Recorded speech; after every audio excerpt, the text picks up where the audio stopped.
어머니, 제발 가만히 좀 계시라고요. 제발요. 가만히 있는 게 그렇게 힘드냐고요. 영종아, 나는 그냥 내 돈 찾으려고. 경찰도 못 찾는 걸 엄마가 무슨 수로 찾는다는 건데요. 그래도 뭐라도 해봐야 하지 않겠냐. 그게 어떤 돈인데. 어떤 돈인 줄 알았으면 그런 짓을 하지 마셨어야죠. 그냥 돌아다니지도 마세요. 사람들이 뭐라고 손가락질 하는 줄 아세요? 어머니 손자 우석이. 우석이 지나갈 때도 동네 사람들이 수근거려요. 사기꾼 내 집 자식이라고. 뭐? 누가 그래? 우리 우석이한테. 지금 그게 중요한 게 아니잖아요. 집으로도 자꾸 사람들이 찾아오고. 이게 사람이 사는 거예요? 이제 이사 갈 거니까 그렇게 하세요. 무슨 돈으로 이사를 해? 월세로라도 가야지 어떡해요. 계속 이렇게 어떻게 사냐고요. 영종아, 정말 미안하다. 저희한테 조금이라도 미안한 마음 가지고 계신다면 그냥 아무것도 하지 말고 계세요. 어머니 아들 이혼당하는 꼴까지 보고 싶지 않으시면 숨만 쉬고 사시라고요. 어머니는 아들의 말에 눈물을 흘리며 고개를 숙였습니다. 이야기의 주인공 어머니는 76세 박복자 씨입니다. 어머니를 울린 아들은 45세 안영종입니다. 박복자 씨가 아들의 말에 그저 사과만 하며 눈물을 흘리는 이유가 있습니다. 박 씨도 일이 이렇게 될 줄은 추호도 몰랐습니다. 알았다면 절대 그런 선택을 하지 않았을 것입니다. 시간을 되돌릴 수만 있다면 절대 그런 짓은 하지 않았을 것입니다. 아니, 그 여자를 만났던 목욕탕 근처에는 발걸음도 하지 않았겠죠. 황금대중탕. 박복자 씨가 65세 한수아를 만난 곳이고 모든 일이 시작된 곳입니다. 박 씨는 얼마 전에 가장 친한 친구의 장례식에 다녀왔습니다. 이 나이쯤 되니 가까운 사람이 하나 둘 떠나는 것을 지켜보게 되었습니다. 이번에 장례를 치른 친구는 그 중에서도 박 씨와 가장 친했던 중마고였습니다. 젊었을 적부터 둘도 없는 사이였는데 그 인연이 50년이 훌쩍 넘었었죠. 그런 친구의 죽음을 맞이하니 박 씨는 이전과는 다른 무기력함을 느꼈습니다. 주변에서는 우울증에 걸린 것 같다며 걱정했지만 아무것도 하고 싶지 않아 늘 집에만 있었습니다. 그러던 박 씨에게 며느리가 말했습니다. 어머니, 제 친구 친정엄마가 목욕탕에 다니시는데요. 아주 좋다고 하더라고요. 어머니도 한번 다녀보시는 게 어때요? 목욕은 집에서 하면 되지 무슨 목욕탕까지 가. 목욕탕은 명절이나 돼야 가는 박 씨였기에 며느리의 말이 뜬금없이 들렸습니다. 아니, 그게 아니라 가서 친구들도 만나고 하시더라고요. 꼭 목욕만 하러 가는 건 아니래요. 그리고 한 달, 1년 이렇게 끊어서 다닌다고 해요. 제가 어머니도 한 달 끊어드릴 테니까 기분 전환도 하실 겸 다녀와 보세요. 목욕도 하고 찜질도 하고 수다도 좀 떨다 오시고요. 박 씨는 전혀 그러고 싶은 기분이 아니었습니다. 하지만 아들도 며느리도 하도 걱정하며 난리라 가는 척이라도 해야겠다 싶었습니다. 박 씨가 고개를 끄덕이자 며느리가 기뻐했고 그 모습을 보자 조금쯤은 기분이 나아지는 것도 같았습니다. 그래서 며칠 뒤 박 씨는 동네 목욕탕에 갔습니다. 황금대중탕. 걸어서 10분 거리에 있는 꽤 규모가 있는 목욕탕이었습니다. 박 씨도 명절에 몇 번 간 적이 있었죠. 며느리가 한 달을 끊어줬기 때문에 집에서 목욕 바구니도 야무지게 챙겨왔습니다. 목욕을 마치고 나오니 내부는 어느새 사람들로 북적북적했습니다. 그 중에서도 평상 쪽에 사람이 많이 앉아 있었습니다. 욕탕 입구 쪽 가운데 큰 평상이 하나 있는데 그곳에 여자들이 삼삼오오 모여 앉아 이야기꽃을 피우고 있었죠. 탕 안은 오히려 한산하던데 바깥 바깥에 사람이 더 많은 듯 했습니다. 이것도 좀 먹어봐. 야, 뭘 이렇게 많이 싸우셨어요? 서로 무척 친밀해 보였고 다들 앉아서 무언가 먹고 있었는데 이곳에서 파는 음식 같지는 않았고 집에서 간식거리를 싸온 듯 했습니다. 꼭 소풍이라도 나온 것 같아서 신기했습니다. 박 씨는 그 틈에 끼지 못하고 평상 끝에 걸터 앉았습니다. 그래도 목욕탕에 왔으니 우유 하나라도 마시고 갈 생각이었죠. 그런데 그때 누군가 다가와서 박 씨에게 말을 걸었습니다. 이번에 등록하셨나 봐요. 아, 네. 며느리가 가보라고 해서. 박 씨보다는 조금 어려 보이는 여자였습니다. 저는 한수아라고 해요. 이름이? 네, 저는 박복자예요. 잘 오셨어요. 여기 이것 좀 드셔보세요. 그러면서 내민 반찬통 안에는 설탕으로 재운 토마토가 들어 있었습니다. 포크까지 손에 쥐어주면서 권유하자 거절하기 어려워 한 입 먹었습니다. 이런 걸 다 싸와서 드세요. 그런 재미로 여기 오는 거죠, 다들. 그러면서 이런저런 얘기를 나눴는데 말재주가 얼마나 좋은지 박 씨는 자기도 모르게 깔깔거리면서 웃게 됐습니다. 얼마 만에 이렇게 웃어본 것인지 얼굴이 다 얼얼해서 손을 들어 만져볼 정도였습니다. 어느새 시계를 보니 2시간이 훌쩍 지나 있었는데 시간 가는 줄 모르고 얘기를 나눴죠. 아이고, 난 이만 가봐야겠네요. 언니, 내일도 오실 거죠? 언니? 그새 부침성 있게 말을 거는 수아에게 박 씨가 알았다고 고개를 끄덕였습니다. 신발을 신고 나오는데 꼭 귀신에 홀린 듯 했습니다. 아무 생각 없이 한바탕 재미있게 놀다 온 기분이었습니다. 그래서 박 씨는 그날부터 매일같이 황금대중탕에 출근 도장을 찍었습니다. 그러다 보니 그곳 사람들과도 친해질 수 있었죠. 박 씨도 집에서 간식거리를 싸갈 정도로 적응해 갔습니다. 오늘 뭐 싸왔어? 수아가 박 씨에게 물었습니다. 집에서 닭 좀 튀겨왔는데. 언니는 요리도 잘하는구나. 나는 그렇게 손 많이 가는 건 잘 안 하는데. 그냥 간단하게 한 거야. 맛이 있을지 모르겠다. 어느새 박 씨와 수아는 친밀한 사이가 되어 있었습니다. 아이고, 튀김 먹으니까 목 막히네. 잠깐만 있어봐. 수아가 봉투 안에서 물병 같은 것을 꺼냈습니다.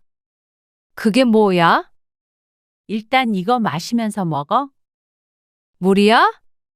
수아가 건넨 물을 한 모금 마셨더니 약간 단맛이 나는 것 같기도 하고 생수라기엔 맛이 조금 독특했습니다.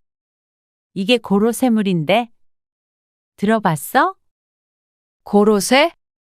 어디서 들어보긴 한 것 같은데 먹어본 적은 없었습니다. 아이고, 언니 나이에 이것도 모르면 안 되지. 일단 60 넘으면 무조건 먹어야 되는 물이야. 혹시 집에서 생수 먹고 사는 건 아니지? 생수 먹는데. 그러자 수아는 과하게 놀라며 말했습니다. 이 언니 진짜 큰일 날 노인네야. 웃으며 타박하는 수아에 박 씨는 자신이 큰 잘못을 저지른 듯했습니다. 언니, 사람이 하루 중에 가장 많이 먹는 게 뭐야? 밥? 아니지. 물이야, 물. 그니까 물만 좋은 거 잘 챙겨 먹어도 건강 걱정이 없는 거야. 그래? 그렇다니까. 이거 한 병 줄 테니까 가지고 가서 물 대신 마셔. 그러자 옆에서 듣고 있던 여자가 말했습니다. 그거 엄청 비싼 건데. 저 언니만 주네. 나는 사 먹어요. 한 달째 먹고 있는데 진짜로 좋아. 피부도 좋아지고 우리 남편이 저 물 아니면 마시지도 않아요. 박 씨는 여자의 말에 더욱 솔깃해졌습니다. 그럼 나도 살 수 있어? 살 수 있긴 한데 한 병씩 파는 게 아니라서 비싸기도 하고. 일단 내가 주는 거 마셔보고 결정해. 그래서 박 씨는 고로쇠물을 한 병 안고 집으로 돌아왔습니다. 아들과 며느리에게 한 컵씩 주니 굉장히 좋아했습니다. 아, 고로쇠물 들어봤어요. TV에서 봤는데 어디서 나셨어요? 이거 목욕탕 친구가 마셔보라면서 줬어. 이게 그렇게 좋대. 좋다고는 하더라고요. 요즘 친구도 사귀고 좋아 보이네요. 손자는 맛이 이상하다며 먹지 않았고 아들 며느리 박 씨 셋이 나눠 마시니 금방 한 병이 동났습니다. 하루에 한 병씩만 먹어도 한 달이면 30병은 있어야 할 듯했죠. 그래서 다음날 목욕탕에 가서 소아에게 물었습니다. 나 그 고로쇠물 한 병 살 수 있을까? 아니다. 한 5병 한꺼번에 살게. 이거 비싼데? 그리고 5병씩 안 팔고 최소 20병씩 팔아. 비싸다며 말끝을 흐리는 수아. 물이 비싸봤자 얼마나 비싼지 대답을 제대로 하지 않아 재촉했습니다. 한 병에 얼마길래 그래? 1리터짜리 20병에 20만 원? 그러면 한 병에 10,000원 꼴이었습니다. 물이 한 병에 10,000원이면 비싼 편이었죠. 어제도 한 병은 그 자리에서 사라지는데 하루에 10,000원씩만 해도 한 달에 30만 원을 매달 낸다는 것은 조금 부담스럽긴 했습니다. 비싸긴 하네. 한 번 먹고 말 것도 아니고. 박 씨가 망설이자 수아가 조심스럽게 말했습니다. 그럼 내가 언니만 특별히 싸게 살 수 있는 방법 알려줘? 대신 다른 사람들한테는 말하고 다니면 안 돼. 그게 뭔데? 목욕 끝나고 나랑 어디 좀 가자. 오늘 시간 있지? 그래. 조금 후 목욕탕을 나온 수아와 박 씨. 둘은 10분 정도를 걸어서 어떤 허름한 상가 앞에 도착했습니다. 여기 4층이야. 간판은 없었고 운영하고 있는 점포는 하나도 없어 보였죠. 다만 문에 흰 종이가 하나 붙어 있었는데 이렇게 적혀 있었습니다. 용화사. 점 보러 온 거야? 그런 거 아니고 올라가 보자. 조금 무서운데. 여기서 물을 사는 거야? 박 씨가 수아에게 묻고 있는데 누군가가 박 씨를 지나쳐서 건물로 들어갔습니다. 그러더니 계단 밑에 있는 공간에 끌고 온 유모차를 세워두고 엘리베이터를 타고 올라가 버렸습니다. 계단 밑을 자세히 보니 유모차, 카트, 전동차 같은 게 잔뜩 세워져 있었습니다. 여기다 주차하고 올라가면 돼. 수아는 웃긴 얘기를 한다는 듯이 웃음을 흘리며 박 씨를 잡아 끌었습니다. 마지못해 4층으로 올라간 박 씨는 허름한 외관과는 다르게 멀끔한 내부를 보게 되었습니다. 4층 전부 한 공간으로 뚫려 있었는데 절이나 무당집처럼 보이는 이름과는 다르게 연회장 같은 느낌이었죠. 그리고 그 안에는 박 씨와 같은 노인들이 가득했습니다. 이 동네 어디서 이 많은 노인들이 튀어나왔는지 신기할 따름이었습니다. 이게 다 고로쇠물을 사러 온 사람들이야? 박 씨가 두리번거리며 묻자 수아가 대답했습니다. 그런 사람들도 있고 뭐. 겸사겸사? 그리고 여기 오면 선물도 줘. 그러고 보니 다들 가슴팍에 가래떡이 들어있는 봉지를 끌어안고 있었습니다. 무엇을 파는 장소 같지는 않고 무슨 설명회 같기도 하고 특이한 분위기였습니다. 고로쇠물이 담긴 듯한 상자를 직원처럼 보이는 사람들이 밑으로 들어다주는 듯 했는데 그래서 다들 카트나 유모차 같은 걸 끌고 온 듯 했습니다. 대표님, 여기 제 친한 언니예요. 물 좀 사려고. 아, 수아 씨 손님이었구나. 모르는 분이어서 궁금했어요. 안녕하세요. 수아는 인사를 하는 사람을 대표님이라고 불렀는데 개량한 복을 입고 있어서 그런지 왠지 모르게 도사나 무당 같은 느낌을 주었습니다. 하지만 50대로 보였고 외모도 굉장히 멀끔했죠. 고로쇠물 드셔보셨어요? 어제 한번 먹어봤어요. 고로쇠라는 게 드셔보셨으면 아시겠지만 드시니까 몸이 좀 어떠세요? 소화도 잘 되는 것 같죠? 박 씨는 아리송했지만 일단 고개를 끄덕였습니다. 네, 그런 것 같네요. 이게 한 번만 먹어도 이 정도 효과가 있는데 꾸준히 먹으면 부스럼도 없어지고요. 풍치까지 낫게 해줍니다. 한마디로 안병통치약이라고 생각하시면 되죠. 한참을 고로쇠물에 대해서 설명하는 대표님의 말을 듣자 박 씨도 홀려버릴 것 같았습니다. 자신도 모르게 지갑을 열어야 할 것 같았죠. 수십 병씩 사가는 사람들을 보니 박 씨도 욕심이 났습니다. 여기가 아무나 들어올 수 있는 곳이 아니야. 꼭 믿을 만한 사람한테 소개를 받아야 되거든. 내가 여기까지 데려온 사람 많이 없어. 수아가 하는 말에 박 씨는 조급한 마음이 들었습니다. 왠지 지금 더 많이 사둬야 할 것 같았죠.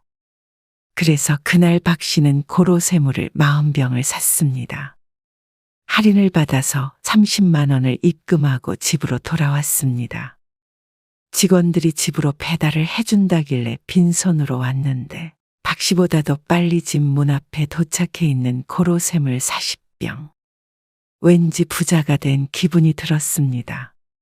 이 물이 얼마인지 모르는 아들과 며느리는 물맛이 좋다며 열심히 마셨고 그러자 하루에 한 병이 아니라 2병씩 사라졌죠. 이렇게 먹으면 40병은 3주면 사라지게 되는데 물이란 게 약처럼 한 번 먹고 마는 것이 아니라 평생 먹는 건데 이 돈을 주고 어떻게 계속 사 먹나 하는 고민이 들었습니다. 그 말을 수아에게 하자 수아가 비밀스럽게 말했습니다. 아이고, 이 언니가 물맛을 알아버렸네. 그럼 어쩔 수 없다. 더 싸게 사는 방법을 알려주는 수밖에 없지. 그런 게 있어? 원가로 사서 언니도 먹고 돈도 벌 수 있는 방법이 있어. 원가로 살 수 있다는 건 알겠는데 돈은 어떻게 번다는 것인지. 박 씨가 의아해하자 수아가 말했습니다. 그때 거기 가서 판매원으로 등록을 하면 반값에 살 수 있어. 그리고 팔아서 남은 10만 원은 판매원이 갖는 거야. 어때? 원가에 산다는 건 굉장히 솔깃했지만 파는 것에는 자신이 없었습니다. 그러면 판매원 등록해서 원가에 산 다음에 내가 다 먹으면 안 되는 거야? 에이, 실적이 있어야 싸게 주지. 사실 나는 한 달에 1,000만 원 넘게 벌고 있어. 뭐? 1,000만 원? 비현실적으로 느껴지는 금액에 박 씨가 놀라자 수아가 말했습니다. 그래? 내 나이가 지금 65살인데 이 정도 돈 벌 수 있는 일이 뭐가 있겠어? 그리고 나라고 뭐 원래 이런 거 파는 사람도 아닌데. 근데 언니도 이 물 사 먹으러 여기까지 왔잖아. 다른 사람도 다 똑같아. 불티나게 팔린다니깐. 박 씨가 심각하게 귀를 기울이자 수아가 이어서 말했습니다. 당장 하라는 건 아니고 생각 있음 하라는 거야. 나한텐 언니가 특별하니까 소개해 주는 거지. 나도 그냥 언니한테 20만 원에 팔아먹으면 그만인데 왜 여기까지 언니를 데려왔겠어? 늦은 나이에 만났지만 마음이 잘 맞아 금세 중마고우가 된 두 사람이었기에 자신이 벌 수 있는 돈을 포기했다는 말에 박 씨는 감동받았습니다. 일단 한번 해볼래? 그래서 박 씨는 20병을 샀습니다. 그리고 수아가 소개해준 목욕탕 지인에게 곧바로 팔았죠. 그랬더니 정말 수익이 생겼습니다. 한 명에게 한 묶음을 팔았더니 10만 원의 순수익이 생긴 것입니다. 내가 앞으로도 더 소개해 줄게. 그리고 이거 한 묶음씩 사는 사람 없어. 다 쟁여놓고 먹으니까 한번 사간 사람은 계속 사가고. 그래서 하루 만에 10만 원을 벌게 된 박 씨는 수아에게 이 일을 해보겠다고 말했습니다. 근데 사실 이거 이렇게 한 묶음씩은 안 팔거든. 20묶음씩 사가야 해. 20묶음? 그러면 그게 다 얼마야? 200만 원씩 결제해야지. 아이고, 그러면 나는 못하겠다. 근데 생각해봐, 언니. 그거 다 팔면 수익도 200만 원이란 소리잖아. 곰곰이 생각해보니 수아가 몇 명만 더 소개해줘도 금방 팔 수 있을 것 같았습니다. 그거 다 집에 갖다 놓을 순 없으니까 결제만 해놓고 필요할 때마다 여기서 가지고 가면 돼. 그래도 박 씨가 선뜻 대답하지 않자 수아가 가방에서 통장을 꺼내서 보여줬습니다. 매일 찍히는 금액이 다양했는데 언뜻 보아도 금액이 어마어마했습니다. 언니, 사람들이 나이 들고 돈 벌어서 안정이 되면 그 다음엔 무슨 생각을 하는 줄 알아? 오래 살고 싶은 거야? 이거 파는 거? 일도 아니야.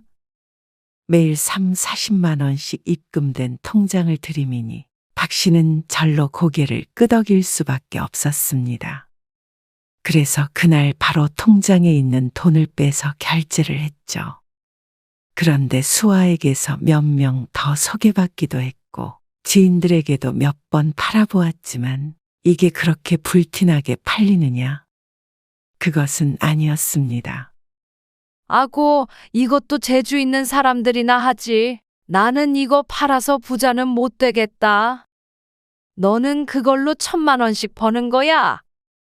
에이, 그건 아니고 사실 판매원으로 등록할 사람을 추천하면 200만 원씩 주거든. 그러면 박 씨를 추천했을 때 수아는 손해를 본 게 아니라 돈을 벌었다는 말이었습니다. 언니도 가족이나 친구들 데리고 와. 5명 데리고 오면 1,000만 원이잖아. 박 씨의 눈이 번쩍 트였습니다. 혹시나 하는 마음에 함께 개모임을 했던 친구를 꼬셔서 데리고 갔는데 정말 다음날 통장에 200만 원이 찍혔습니다. 그러자 박 씨는 행복한 상상에 빠졌습니다. 이렇게 벌면 금방 부자가 될 것 같았습니다. 물을 파는 것보다 사람을 데리고 가는 게 훨씬 좋을 것 같았습니다.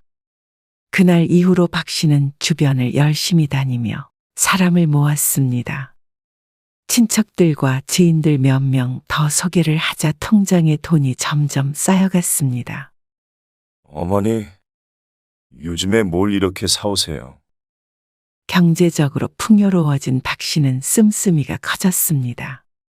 맛있어 보이길래 산 거야. 비싸 보이는 과일을 매일 잔뜩 사가자 아들이 미심쩍은 눈빛으로 말했습니다.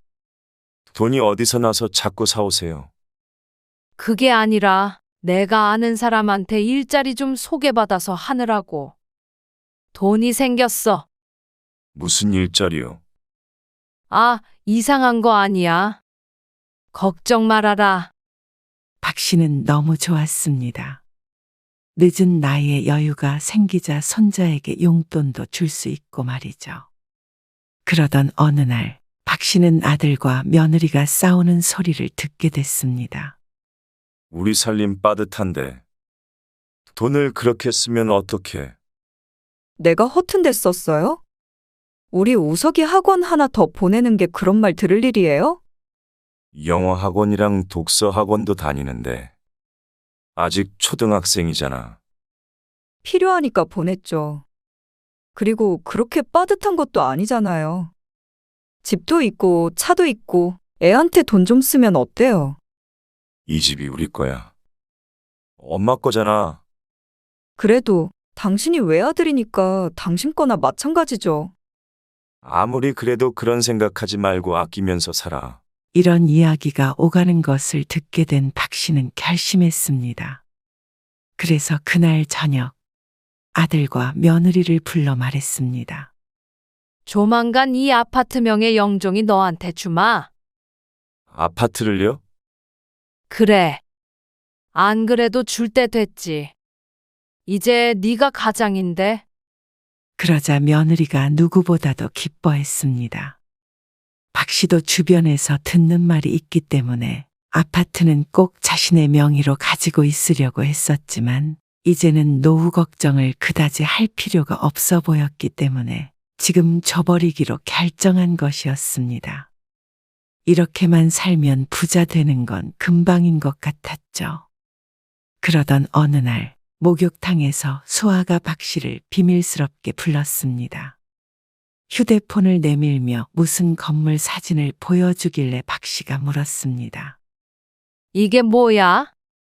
용화사가 워낙 회원제로 운영이 되잖아. 근데 이게 너무 잘 팔려서 문의가 너무 많대. 그래서 이번에 본사 매장도 짓고 규모를 키운다네. 그렇게 되면 박 씨에게도 좋은 일 같았습니다. 지금 이 사진처럼 만들어지는 건데. 근데 말이야. 이게 워낙 규모가 커지다 보니까 투자자를 모집하고 있거든. 투자자? 아이, 언니. 목소리 좀 낮춰. 다른 사람들 들으면 안 된단 말이야. 박 씨도 덩달아 주변을 두리번거리게 됐습니다. 근데 이거 아무나 투자할 수 있는 건 아니고 딱 10명만 모집하는 거거든. 그것도 아주 비밀스럽게 말이야. 근데 내가 언니를 추천했어. 물론 나도 투자할 거고. 나를? 그래. 언니도 봐서 알겠지만 여기 매출이 어마어마해. 근데 이런 게 전국적으로 몇 개 더 있단 말이야. 이걸 본사 매장을 지어서 운영하면 수익이 얼마겠어? 그리고 투자한 사람한테는 비율로 나눠줄 건데. 그러면 아무것도 안 해도 한 달에 2, 3천만 원씩 통장에 들어오는 거야. 그러면 언니는 죽을 때까지 여행이나 다니면서 돈만 쓰면서 살면 되는 거야. 그게 가능해? 불가능해 보일 정도로 좋은 자리니까 아무나 투자를 못 한다는 거지. 사실 이건 들어가기만 하면 무조건 돈 버는 거라서 나도 고민 많이 했어. 근데 어떻게 내가 언니 말고 다른 사람을 추천하겠어? 근데 나는 너무 갑작스럽네. 얼마나 투자해야 하는데? 한 사람당 2억. 2억? 나는 그만큼 돈이 없는데. 박 씨가 놀라서 물어보자 수아가 한숨을 쉬며 말했습니다. 그래? 그러면 어쩔 수 없지. 나는 이번에 집담보로 대출 받아서 들어가려고. 인생 한 방에 바꿔야지. 물 팔아서는 큰 부자 못 돼. 언니도 해봐서 알 거 아냐. 그래도 너무 아쉬우니까 하루 시간 줄게. 생각해봐. 그래도 못한다고 하면 다른 사람한테 줘야지 뭐. 박 씨는 집에 가서 종일 생각해 봤습니다. 그리고는 집 명의를 준다고 했을 때 그렇게나 좋아하던 아들과 며느리 얼굴을 떠올렸죠. 더 잘 살게 해주고 싶었습니다. 더 많은 걸 물려주고 싶었고요. 그래서 더 기뻐하는 모습을 보고 싶었습니다. 그래서 박 씨는 수아에게 연락했고 아들에게 주기로 한 아파트를 담보로 대출을 받았습니다. 한 달에 2, 3천만 원씩 통장으로 들어온다니까 2억 대출 받은 건 1년도 안 돼서 갚아버릴 수 있었습니다. 그리고 그 다음부터 들어오는 건 순수익이니까 정말 큰 부자가 될 절호의 기회였습니다. 꿈만 같은 일이었죠. 아들 영종에게 상해해볼까 생각도 했지만 하도 걱정이 많은 스타일이고 투자라면 질색하는 아들이기에 말을 하지 않았습니다. 반대할 것이 뻔했으니까요.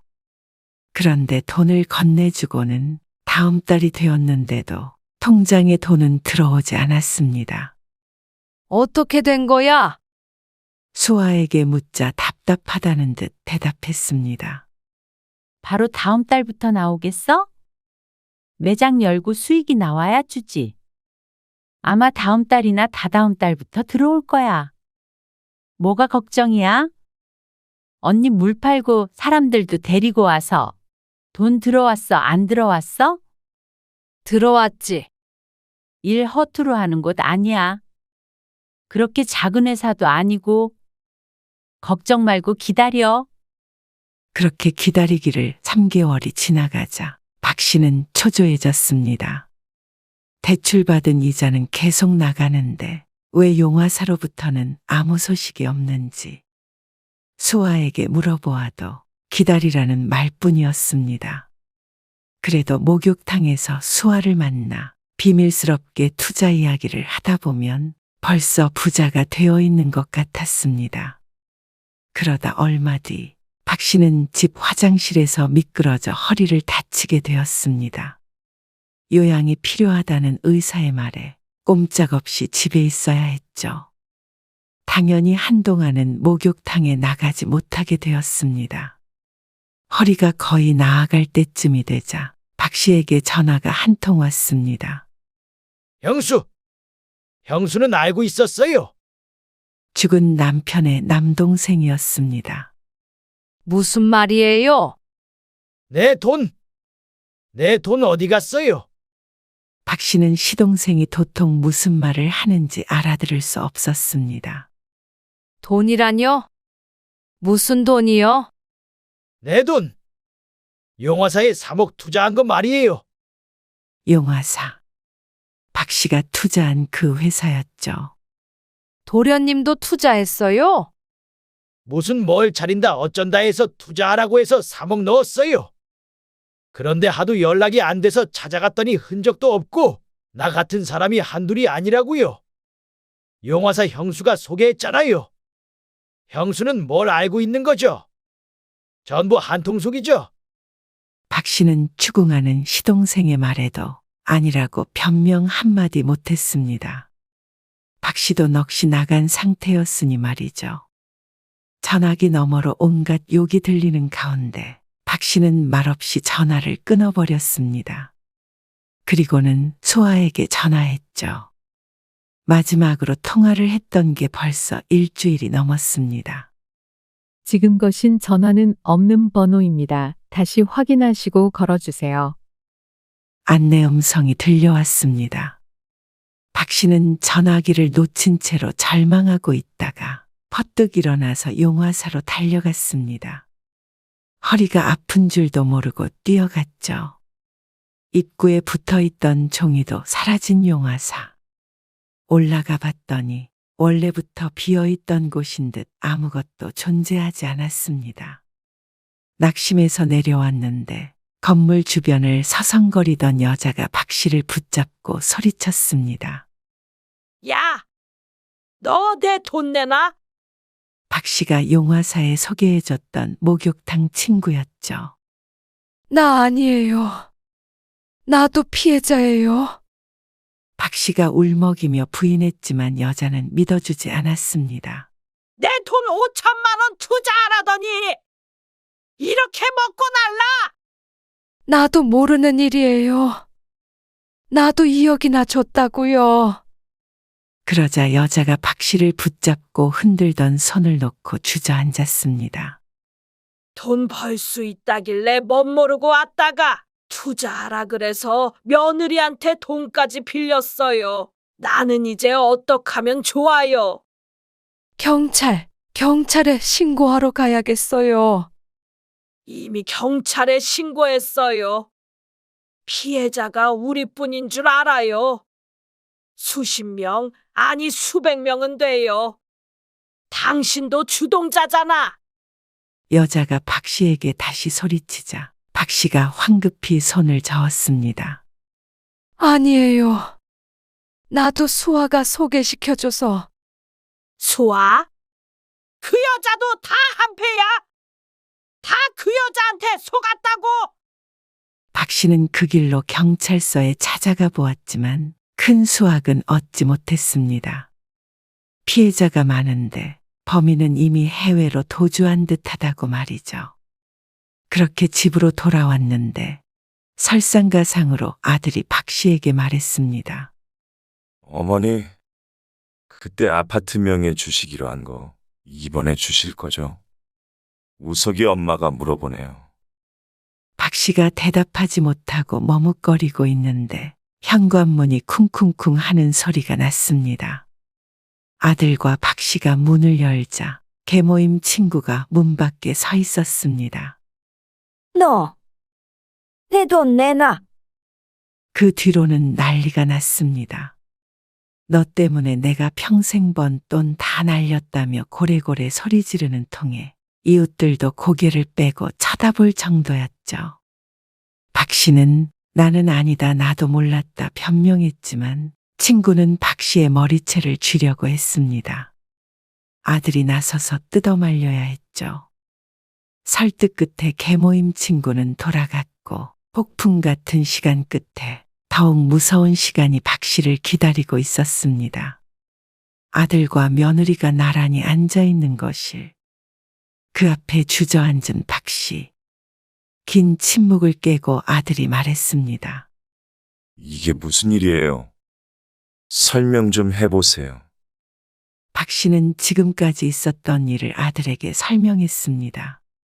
긴긴 이야기가 끝나자 며느리도 옆에서 할 말을 잃고 망연자실해 있었습니다. 금방이라도 쓰러질 듯 휘청거리는 며느리를 아들이 부축하며 말했습니다. 그럼 이 집으로 2억을 대출받았다고요. 근데 그 돈을 사기당했다는 말씀이세요. 그래, 맞아. 경찰은요, 신고하셨어요. 하고 오는 길이야. 그런데 찾기는 어려울 것 같대. 2억을 어떻게 갚아요? 예. 그러게 위험한 짓 하지 말라고 했잖아요. 무슨 일자리요? 누가 엄마한테 일을 시킨다고 일자리예요? 미안하다. 정말 그러려던 게 아니야. 진짜 돈 많이 벌었었어. 주섬주섬 가방에서 통장을 꺼내서 보여주는 박 씨. 통장 내역을 보니 여태 번 돈들이 찍혀 있었습니다. 빼곡히 찍힌 금액은 못해도 1,000만 원은 훌쩍 넘어 보였죠. 하지만 2억이 나갔으니 그 돈은 전혀 번 것이라고 할 수 없었습니다. 생각이 있으신 거예요? 없으신 거예요? 요즘 돈 쓰고 다니는 거 보고 이상했어요. 이 집 쳐주신다고 했잖아요. 근데 빚밖에 안 남은 집 줘서 뭐하게요? 아니다. 그때는 아니었어. 얼마 안 됐어. 대출 받은 지. 도대체 왜 그러신 건데요? 상의도 없이. 안 그래도 먹고 살기 힘든데 이런 짓까지 하시면 어떡해요? 미안하다. 영종아, 정말 미안하다. 내가 미쳤었다. 엎드려 눈물을 흘렸지만 그런다고 사라진 돈이 돌아오는 것은 아니었습니다. 그날 이후로 아들과 며느리는 매일 싸웠습니다. 모두 박 씨 자신 때문이었죠. 그래서 박 씨는 손 놓고 있을 수만은 없었습니다. 매일같이 밖으로 나가서 수아의 행방을 수소문하고 다녔고 경찰서도 수시로 왔다 갔다 했습니다. 경찰이 그런 박 씨에게 학을 뗄 정도였습니다. 그런데도 수아는 찾을 수 없었습니다. 가끔씩 돈 달라며 지인들이 찾아왔고 그럴 때면 박 씨는 집에 없는 척 숨어 있어야 했습니다. 박 씨는 문소리만 들려도 어깨가 들썩들썩 하게 됐습니다. 사람이 사는 게 사는 것이 아니었죠. 그리고 그 피해는 박 씨뿐만이 아니라 아들과 며느리 그리고 손자에게까지 고스란히 이어졌습니다. 어머니, 제발 가만히 좀 계시라고요. 제발요. 가만히 있는 게 그렇게 힘드냐고요. 영종아, 나는 그냥 내 돈 찾으려고. 경찰도 못 찾는 걸 어머니가 무슨 수로 찾는다는 건데요. 그래도 뭐라도 해봐야 하지 않겠냐. 그게 어떤 돈인데. 어떤 돈인 줄 알았으면 그런 짓을 하지 마셨어야죠. 그냥 돌아다니지도 마세요. 사람들이 뭐라고 손가락질 하는 줄 아세요? 어머니 손자 우석이 지나갈 때도 동네 사람들이 수근거려요. 사기꾼네 집 자식이라고. 뭐, 누가 그래? 우리 우석이한테. 지금 그게 중요한 게 아니잖아요. 집으로도 자꾸 사람들이 찾아오고 이게 사람이 사는 거예요. 이제 이사 갈 거니까 그렇게 하세요. 무슨 돈으로 이사를 해?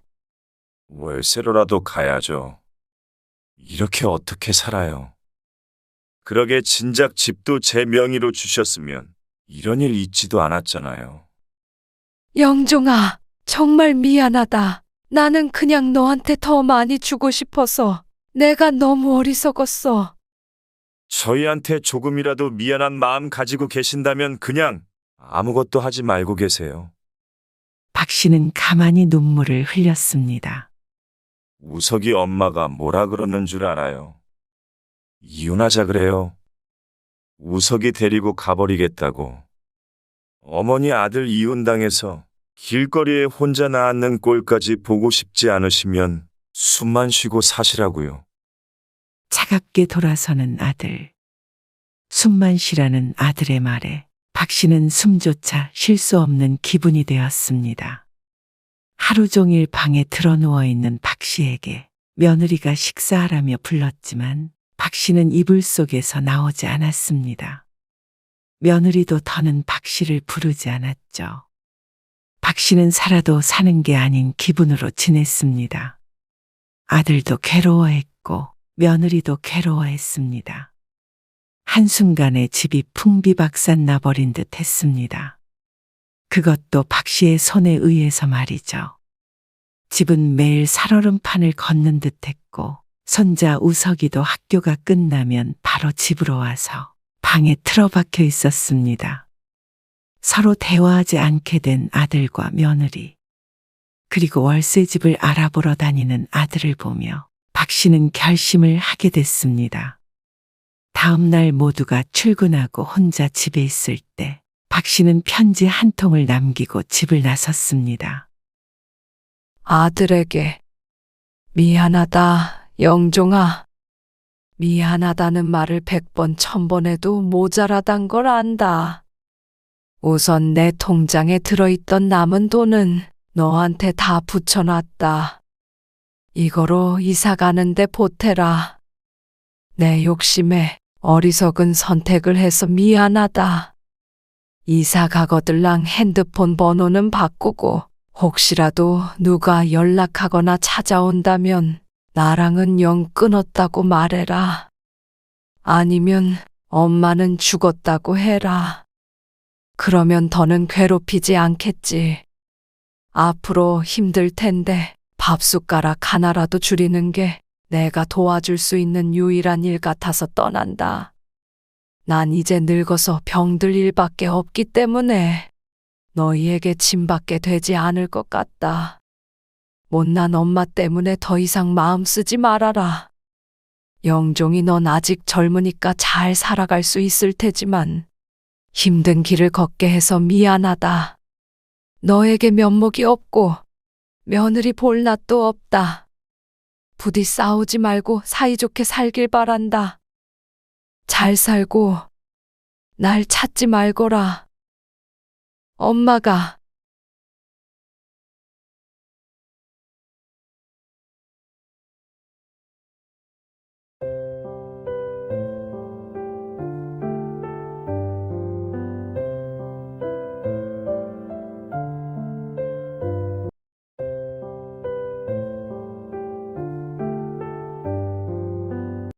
내가 이 말만은 안 하려고 했다. 그래, 문규 네 말처럼 나도 며느리였으니까 이해하려고 노력했어.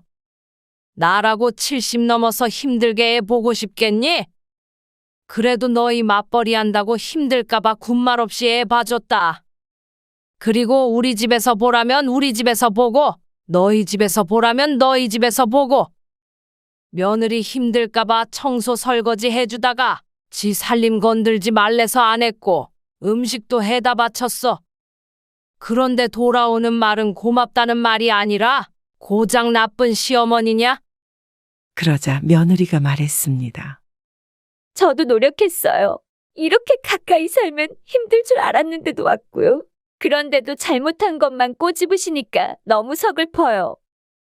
아들은 그런 며느리가 안쓰러웠는지 감싸 안으며 어머니에게 말했습니다. 엄마, 연수도 사정이 있었겠죠? 잘해보려는 사람 너무 몰아세우지 마세요. 이렇게 엄마랑 저희 사이 틀어지면 남는 게 뭐예요? 저는 엄마 안 보고 살아야 하고, 엄마도 저도 못 보고 애기도 못 볼 거 아니에요. 뭐? 끝까지 속을 태우는 소리만 하는 아들이었습니다. 그래, 다 미련 버릴란다. 내가 뭘 위해서 이 나이에 그렇게 아등바등? 너희를 위해 살았는지 모르겠다. 그럼 저희랑 연이라도 끊으신다는 말씀이세요?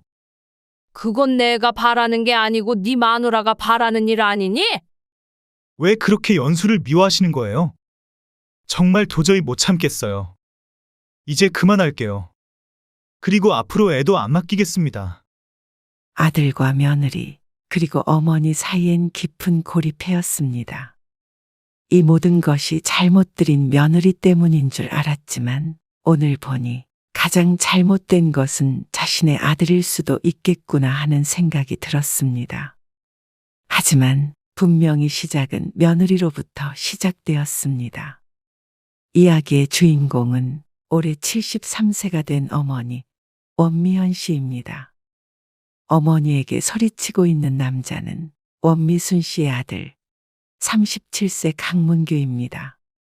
원 씨는 여느 어머니들과 마찬가지로 아들 강문규를 애지중지하며 키웠습니다.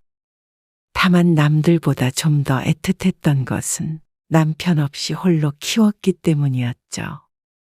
남편이 죽기 전에는 시어머니까지 넷이서 함께 살았습니다. 홀로 애를 키울 때보다 힘든 세월이었죠.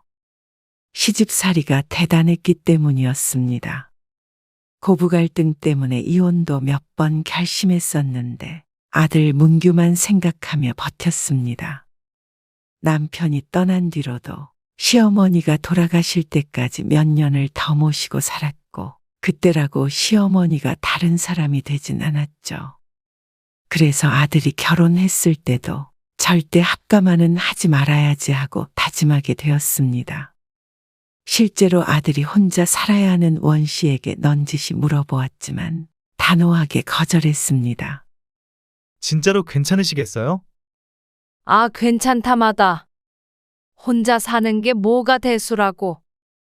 너희 둘이 알콩달콩 잘 살아. 나는 나대로 잘 살 테니까. 그리고는 모아둔 돈도 아들에게 주었습니다. 이걸로 이 근처에 작은 아파트 한 채는 살 수 있을 거야. 아들은 잠시 고민하더니 말했습니다.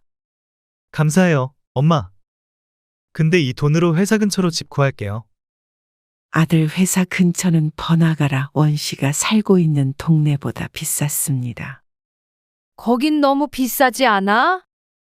그 돈으로는 못 살 텐데. 일단 전세로 알아보려고요. 원 씨 생각이야 이곳과 회사까지는 차 타고 30분 정도 거리이기 때문에 조금 왔다 갔다 하더라도 내 집이 있는 것이 낫지 않나 싶었지만 요즘 사람들과는 또 생각이 다를 수 있기 때문에 말을 아꼈습니다. 그래. 너 하고 싶은 대로 해. 그렇게 아들은 회사 근처에 전셋집을 얻었고 원 씨와는 차 타고 30분 거리에 떨어지게 되었죠. 가깝다면 가깝고 멀다면 먼 거리였습니다. 결혼 후 2년간은 1년에 몇 번 보지 않고 지냈습니다. 원 씨도 자식의 독립이란 게 이런 것이구나 하는 것을 서서히 깨달아갔고 아들이 없는 삶에 익숙해지려고 노력도 많이 했죠. 그렇게 결혼한 지 2년 정도가 지난 어느 날 아들에게서 전화가 왔습니다. 엄마, 연수가 아이를 가졌대요. 며느리의 임신 소식이었습니다. 그래? 아이고야, 정말 잘 됐다. 그렇죠? 그래서 말인데요. 애가 있어도 맞벌이는 해야 하니까요. 애기 태어나면 엄마가 좀 봐주실 수 있어요? 아기를 봐달라는 아들에 잠시 고민을 했습니다.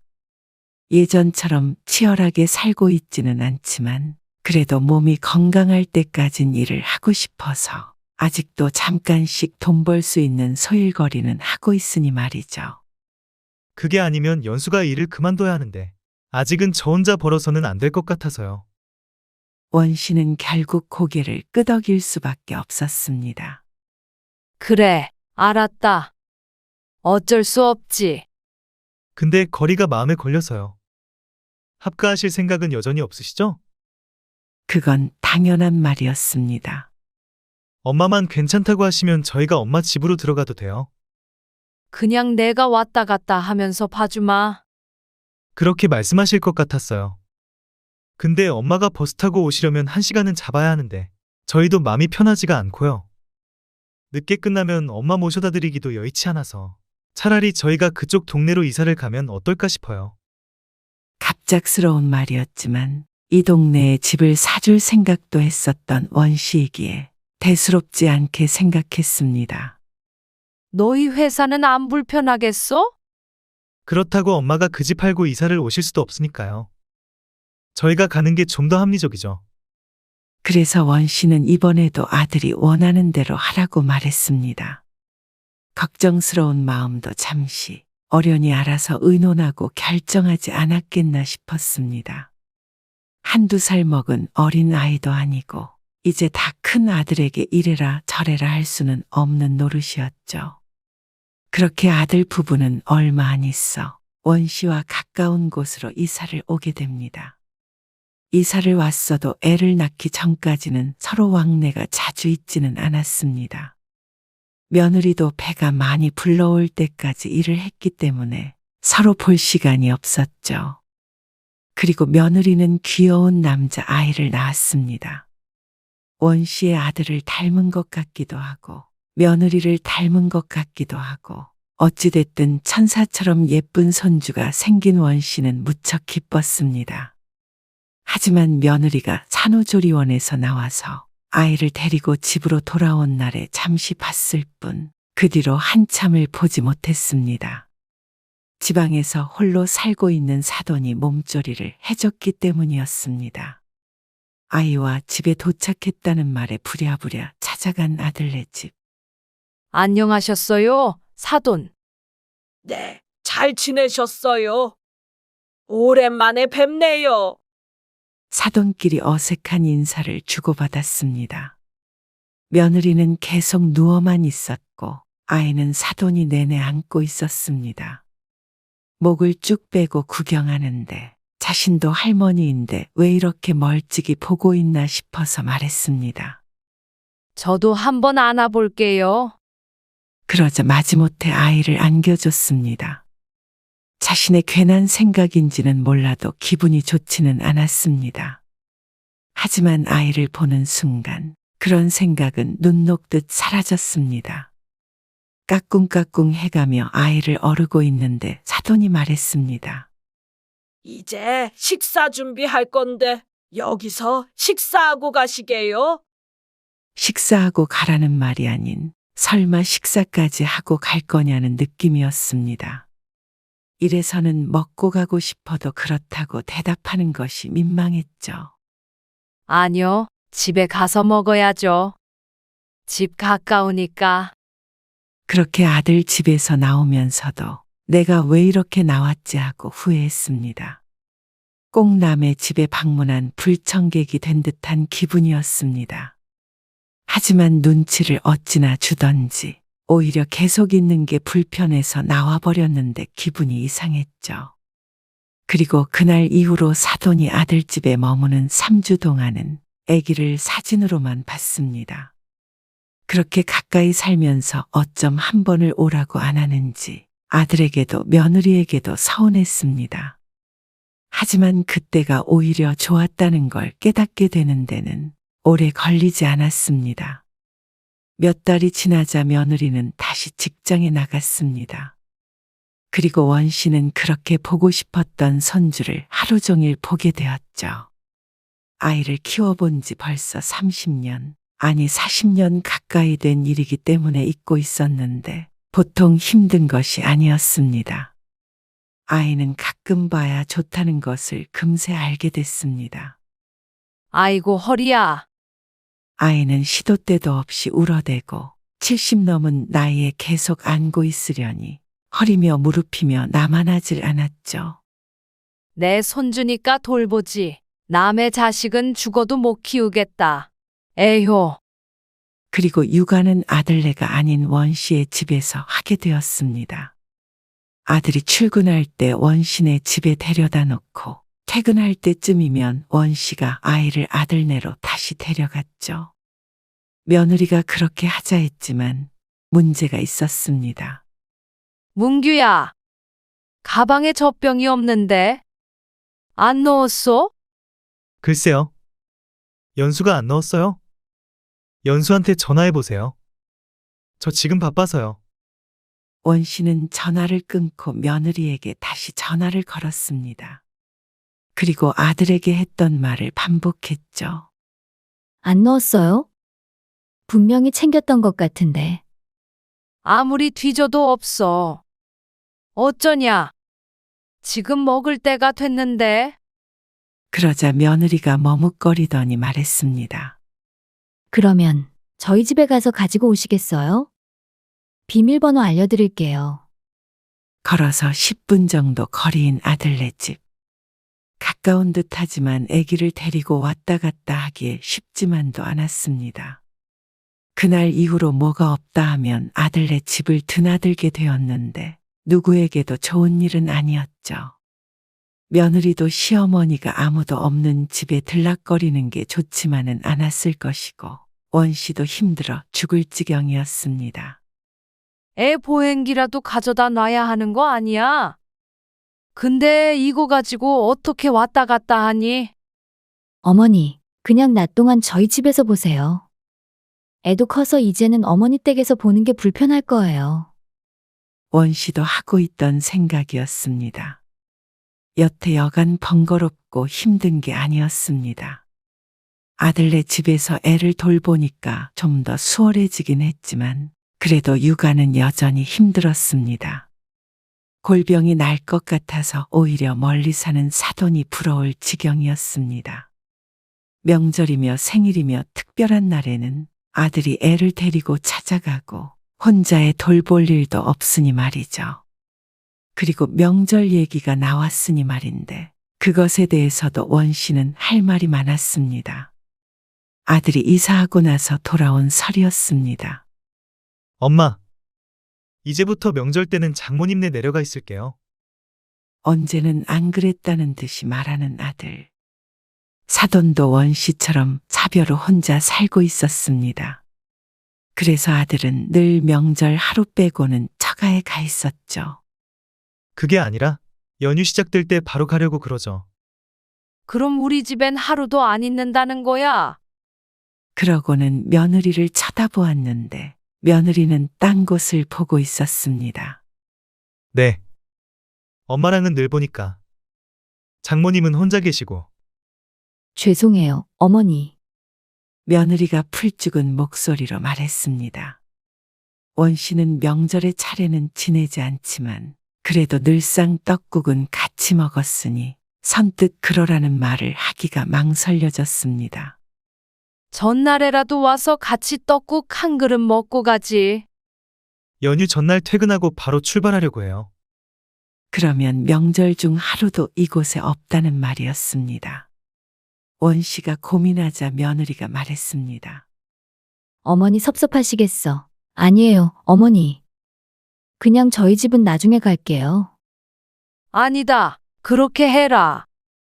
안쓰럽게 말하는 며느리에 괜히 나쁜 시어머니가 된 듯했습니다. 늘 보는 얼굴은 맞기에 혼자 떨어져 사는 사돈을 챙기는 게 이치에 맞기도 맞았으니 결국 원 씨는 고개를 끄덕였습니다. 영 틀린 말도 아니었고 명절이 뭐라고 꼭 아들 며느리와 함께 있어야 하는 것은 아니었죠. 그리고 명절 동안만이라도 육아에서 해방이구나 싶기도 했습니다. 감사해요. 거봐, 내가 뭐랬어. 허락하실 거라고 했지. 막상 명절 연휴가 되었을 때 원 씨는 몸은 편하지만 마음은 허전했습니다. 떡국도 혼자 끓여 먹었죠. 나도 혼잔데. 허공에 대고 말해봤자 들어주는 사람은 없었습니다. 나쁜 놈이 전화도 한 통 없네. 며느리는 그렇다 쳐도 아들도 연휴 내내 전화 한 통 없었습니다. 원 씨는 그날 이후로 명절엔 아들 며느리는 없다고 생각하고 살아야 했습니다. 그래도 여기까지는 아들 며느리가 잘못했다는 생각은 들지 않았습니다. 충분히 있을 수 있는 일이었고 이해하고 있었죠. 어느 날 지친 하루를 보낸 원 씨는 아들이 퇴근하자 지나가는 말로 한마디 했습니다. 너는 어찌 된 게 1년이 다 되도록 밥 한 끼 먹고 가란 소리를 안 하냐?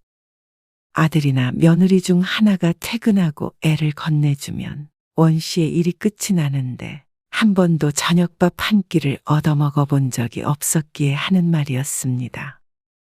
원 씨도 집에 가서 쉬고 싶은 마음이 컸지만 나이가 들었는지 꼭 한마디를 던지게 됩니다. 그리고 며칠 뒤에 집에 가려던 원 씨를 붙잡고 며느리가 말했습니다. 어머니, 오늘 저녁 식사하고 가세요. 문규 씨도 늦게 온대요. 저녁밥? 네. 아들과 며느리가 원신의 집에서 밥을 먹은 적은 많았어도 며느리가 해준 밥을 먹는 것은 처음이었습니다. 아이고, 그냥 해본 말이었는데. 아니에요. 식사하고 가시라고 했어야 했는데 죄송해요. 괜히 시어머니 노릇을 한 것 같아 민망했습니다. 며느리가 밥을 차리는 동안 원 씨는 미안한 마음에 아이를 업고 거실 이곳저곳 청소기도 돌리고 했죠. 며느리는 금방 뚝딱 밥을 차리고 원 씨를 불렀습니다. 그리고 한술 뜬 원 씨는 깜짝 놀라고 말았습니다. 며느리가 차려준 밥은 정말 맛이 없었습니다. 그래도 정성이 있으니 어찌저찌 꾸역꾸역 삼키는데 고역스러웠습니다. 입에는 좀 맞으세요? 어? 그래, 맛있네. 국은 소태 같았고 고기 반찬은 짜서 먹기가 힘들었습니다. 원 씨는 여태 아들 부부가 이런 음식을 먹으며 살았나 걱정스러웠습니다. 요즘 젊은 사람들은 집에서 요리할 일도 많이 없고 결혼을 해도 시집에서 요리를 배운다거나 할 일이 없기 때문에 당연한 건가 생각했습니다. 원 씨의 아들도 할 줄 아는 건 라면 끓이는 것밖에 없으니 할 말이 없었죠. 그래서 다음 날엔 아들 집에 갈 때 보온병에 담은 미역국과 반찬 몇 가지를 싸갔습니다. 미역국도 냄비에 옮겨 담아 냉장고에 넣어 놓았습니다. 그리고 며느리가 먼저 퇴근하자 원 씨가 말했습니다. 미역국 끓여왔는데 냉장고에 넣어놨어. 냄비에 담았으니까 그대로 데워서 먹으면 돼. 뭘 이런 걸 다 싸우셨어요. 너 일하느라 바쁜데 밥까지 하면 힘들잖냐. 조금씩 가져왔으니까 편히 먹고 치워버리면 좋지. 밥만 퍼서 먹어. 감사해요. 잘 먹을게요. 그날 이후로 종종 반찬을 해다 주게 되었습니다. 매번 잘 먹었다고 말하는 며느리의 보람도 느꼈죠. 그러던 어느 날이었습니다. 며느리가 먼저 퇴근한 날. 난 이제 가보마. 국은 냉장고에 넣어놨어. 네, 감사해요. 잘 먹을게요. 그러곤 현관문을 열고 나왔는데 엘리베이터 버튼을 누르고 보니 빈손인 걸 깨달았습니다. 아이고, 내 보온병. 미역국을 담았던 보온병을 두고 나온 원 씨. 다음 날도 써야 하기에 다시 가지러 들어갔습니다. 방금 나왔기에 비밀번호를 치고 얼른 들어갔지만 정확히 5분 뒤 초인종을 누르고 들어올 걸 하는 후회를 하게 되었습니다. 문을 열고 들어갔을 때 며느리는 보이지 않았습니다. 부엌 쪽으로 가보니 싱크대에 물을 틀어놓고 전화를 받으며 무언가를 하고 있었는데 물소리 때문에 듣지 못한 듯 했습니다. 식탁에 올려져 있던 보온병을 집어들었는데 며느리가 누군가 통화하는 소리가 들렸습니다. 전에 남편이 시어머니한테 저녁 먹고 가시라고 말하라는 거야. 그래서 내가 진짜 맛없게 만들어서 드렸거든. 몰라. 나도 어디서 들은 거야. 그런데 진짜 그 뒤로는 저녁 먹고 가신다는 소리 쏙 들어갔어. 근데 자꾸 음식을 싸우셔서 걱정이야. 오늘도 국 끓여오셨는데. 좋긴 뭐가 좋아. 처리하는 거 힘들어. 집에서 밥 잘 안 해먹는단 말이야. 근데 뭐 매일 해봐 주시니까. 서운하게 하면 안 되니까 잘 먹겠다고 하는데 힘들다. 누군가와 통화하는 듯한 며느리를 지켜보니 싱크대에 미역국을 버리고 있었습니다. 그래. 문규 씨 올 시간 됐어. 끊어야겠다, 엄마. 알았어. 전화를 끊을 것 같자 원 씨는 화들짝 놀라 뒤돌아 나왔습니다. 문소리가 들리지 않도록 조심조심히 말이죠. 집에 돌아와서도 한동안은 멍하니 있었습니다. 귀신에 홀리기라도 한 듯 했습니다. 며느리의 민낯을 본 듯 했습니다. 친정엄마와는 당연히 편하게 말할 수 있고 시어머니 흉도 볼 수 있지만 며느리가 한 행동은 용서가 안 됐습니다. 일부러 음식을 맛없게 만들고 싸준 음식을 버리는 며느리라. 원 씨는 그런 건 드라마에만 나오는 줄 알았습니다.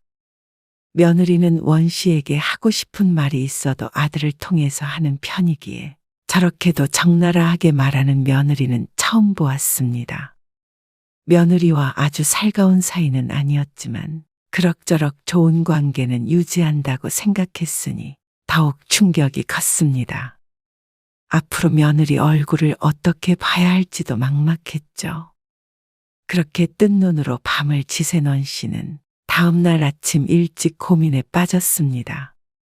며느리가 너무 괘씸하지만 내일도 평일이었기에 손주를 봐주러 가야만 했죠. 아들네 집에 도착하니 며느리는 이미 출근하고 없는 상태였습니다. 차라리 다행이었습니다. 눈을 마주치면 심장이 벌렁거릴 것 같았기 때문입니다. 엄마, 잠깐 드릴 말씀이 있는데 그때 아들이 원 씨에게 말했습니다. 애 보실 때 되도록이면 살림은 건들지 말아주세요. 뭐? 애 보는데 어떻게 살림을 안 건드려? 꼭 필요한 것만 하시라는 거죠.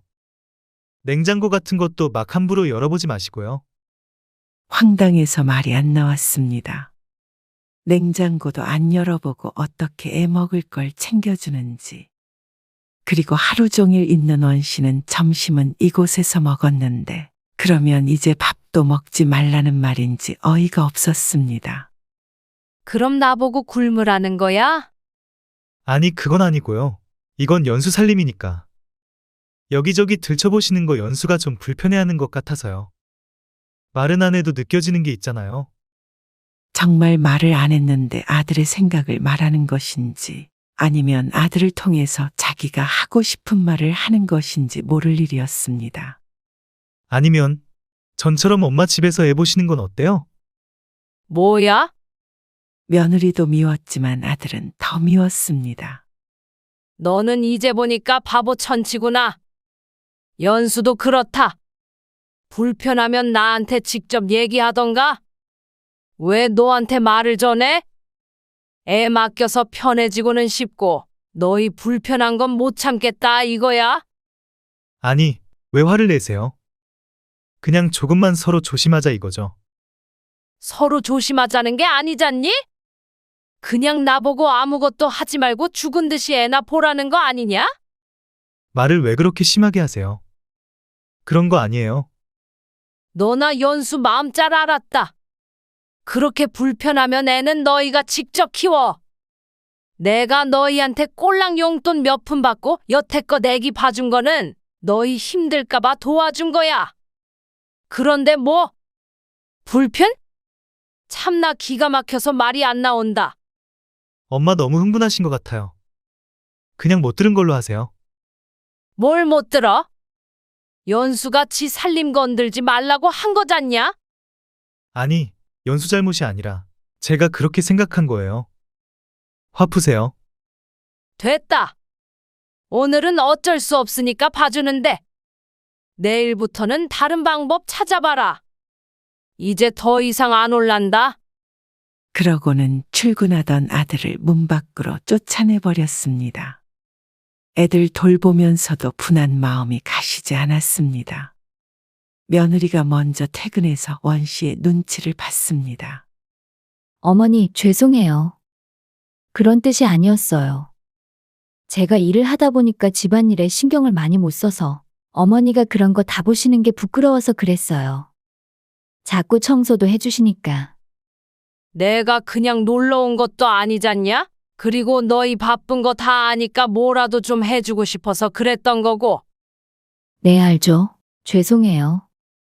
원 씨는 미역국에 대해서도 한마디 하고 싶었지만 그 말은 꾹 눌러 담았습니다.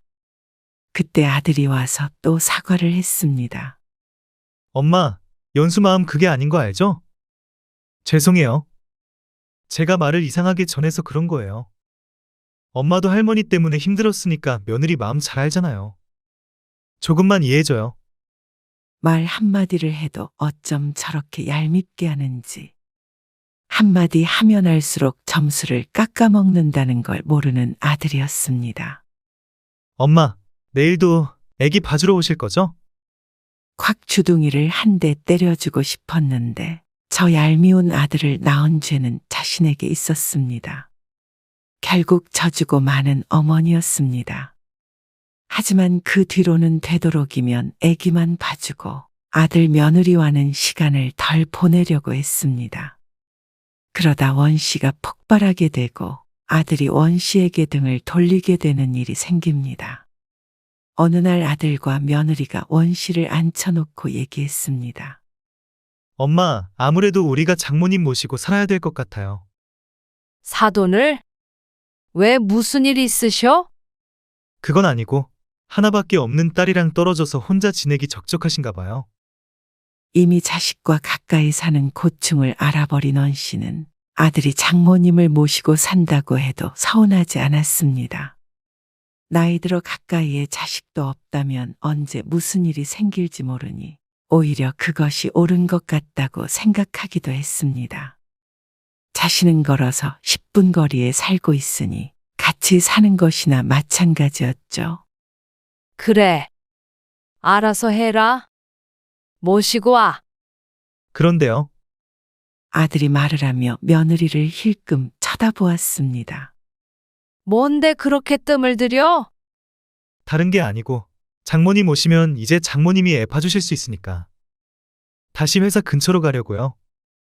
참, 자신은 가까이 사니 괜찮다고 한 게 1분 전인데 한숨이 나왔지만 그것도 그러라 했습니다. 지들이 간다는데 막을 권리는 없었습니다. 그래, 애도 많이 컸으니까 키우는데 힘들진 않으시겠지. 그래도 씁쓸한 마음이 들었습니다. 갓난쟁이를 힘들게 키워놓았는데 하루아침에 자신은 필요가 없어진 듯 가버린다니 말이죠. 그런데요. 그게 용건은 아니었고요. 회사 근처로 가면서 아예 집을 사는 게 어떨까 해서요. 그래? 맞아. 집을 사야 가정이 안정이 되지. 전세는 불안하잖냐? 잘 생각했다. 자신이 애를 봐주는 동안 열심히 모았구나 생각해서 기특했습니다. 서운했던 마음은 잠시 옆으로 미뤄두었죠. 그런데 이어지는 아들의 말에 원 씨는 할 말을 잃었습니다. 집 사는데 돈 좀 보태주세요. 뭐?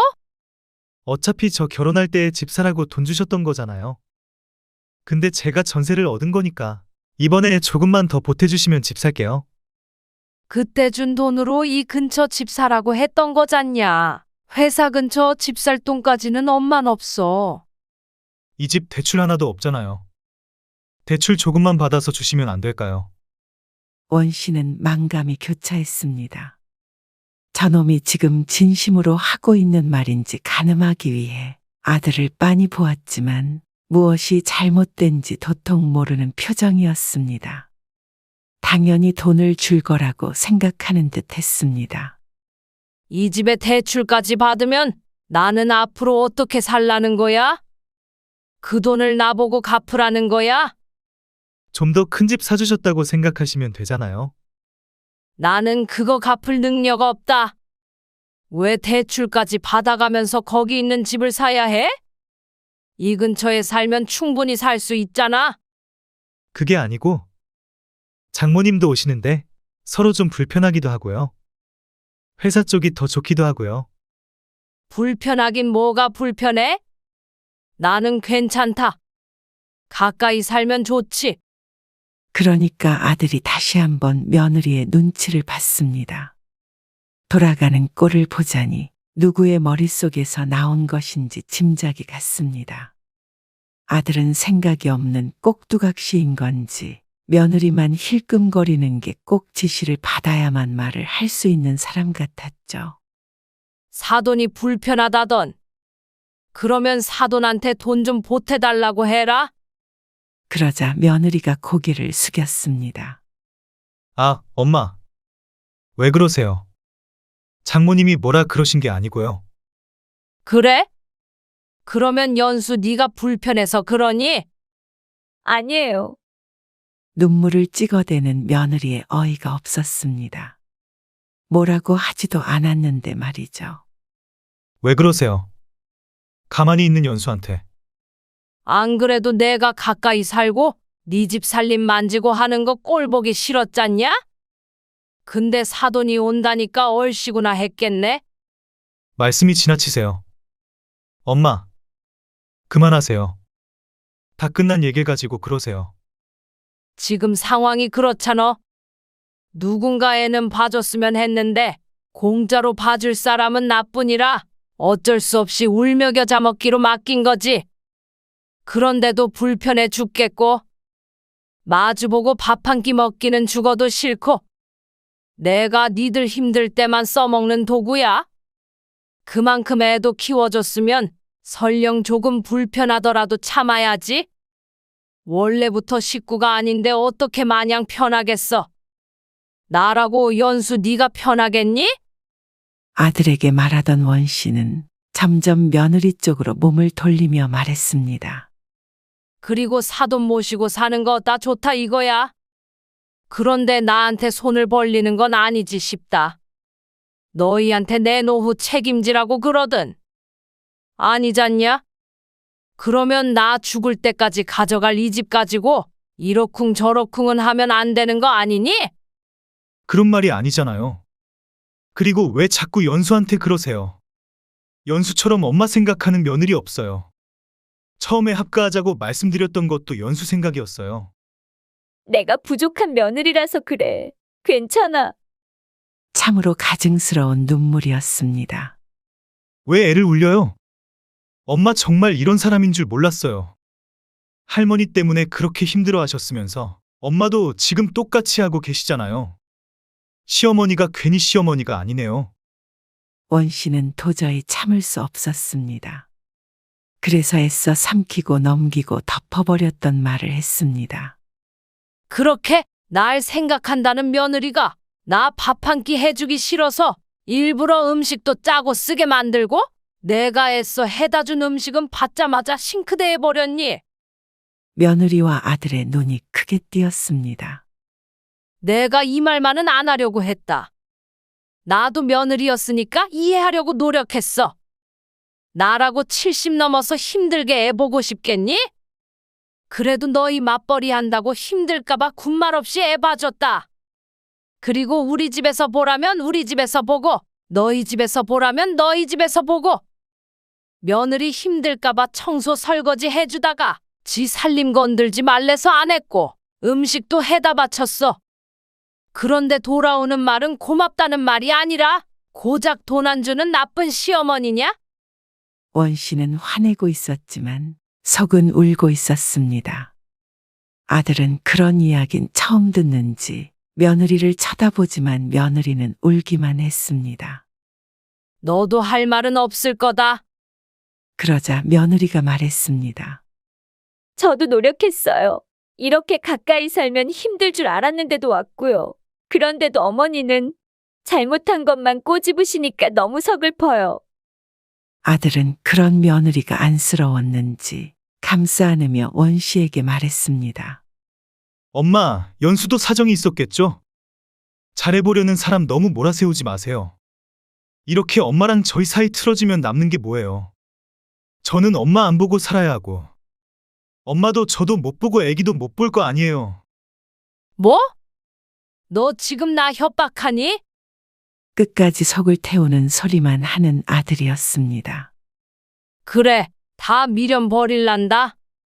내가 뭘 위해서 이 나이에 그렇게 아등바등? 너희를 위해 살았는지 모르겠다. 그럼 저희랑 연이라도 끊으신다는 말씀이세요? 그건 내가 바라는 게 아니고 네 마누라가 바라는 일 아니니? 왜 그렇게 연수를 미워하시는 거예요? 정말 도저히 못 참겠네요. 이제 그만할게요. 그리고 앞으로 애도 안 맡길게요.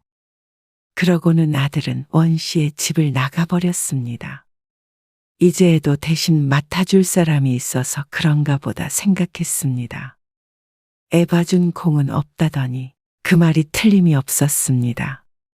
애는 당연히 봐줘야 하는 것이고 조금만 싫은 소리를 하면 시어머니라서 그렇다는 말로 싸잡아 버리니 원 씨도 아들 부부와 줄다리기 하는 것에 지쳤습니다. 늘 아들 뒤에 숨어서 이득만 챙기려 하는 며느리도 미웠고 그런 며느리의 칼이 되어 엄마인 자신을 찔러대는 아들은 더 미웠습니다. 이제는 원 씨도 차라리 아들을 안 보고 사는 게 마음이 편할지 모르겠다는 생각이 들었습니다.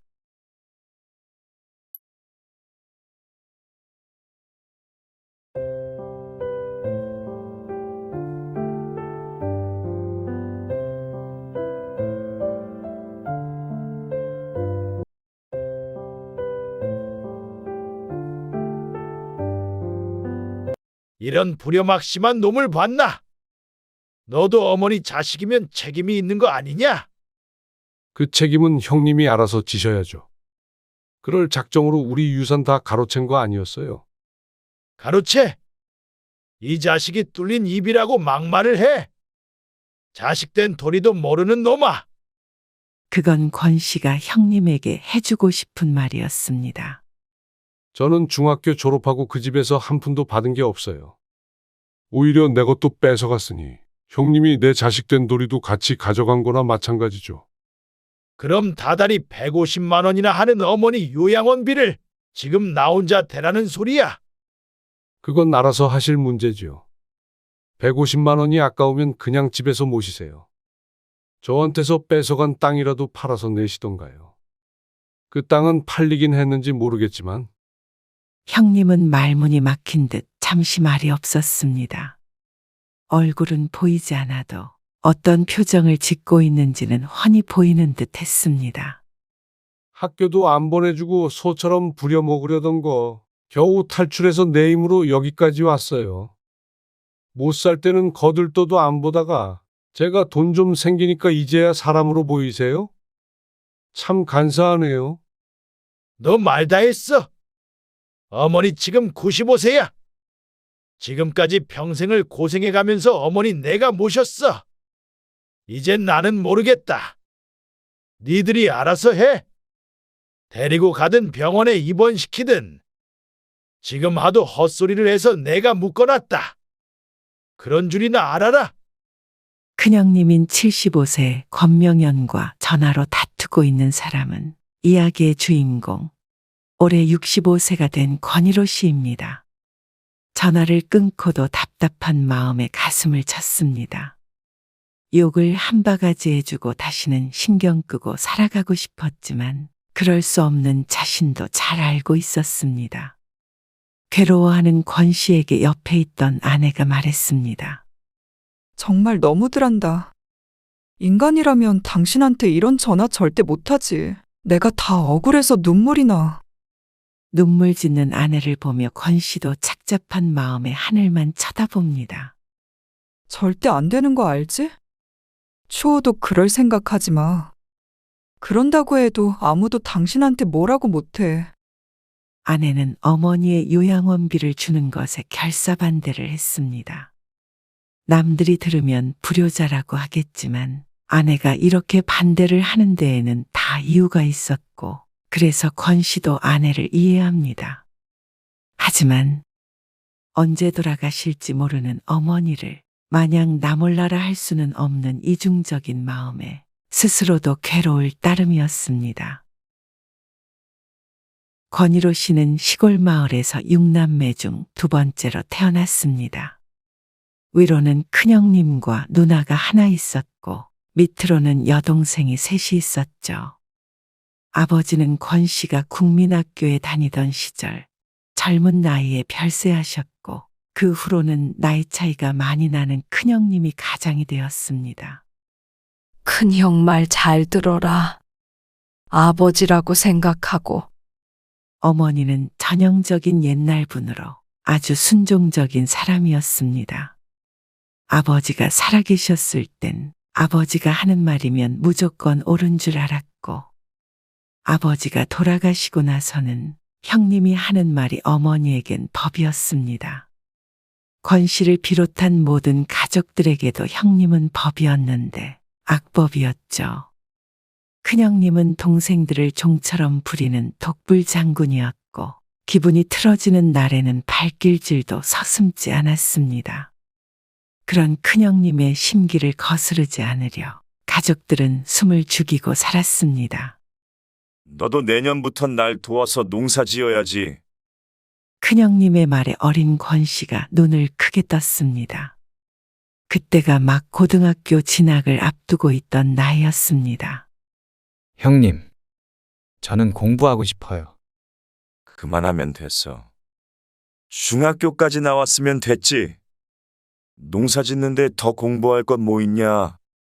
저는 서울에서 일하고 싶어요. 그래서 고등학교까지는 갔으면 좋겠어요. 그러자 형님이 인상을 찌푸리며 말했습니다. 뭐?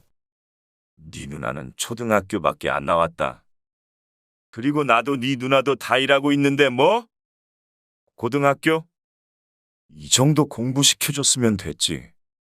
머리에 똥만 차서는 가서 잠이나 쳐자라. 권 씨는 옆에 있던 어머니를 쳐다보았지만 어머니는 고개를 돌려 권 씨를 외면했습니다. 공부를 곧잘 했던 권 씨는 대학까지는 몰라도 고등학교만은 꼭 졸업하고 싶었습니다.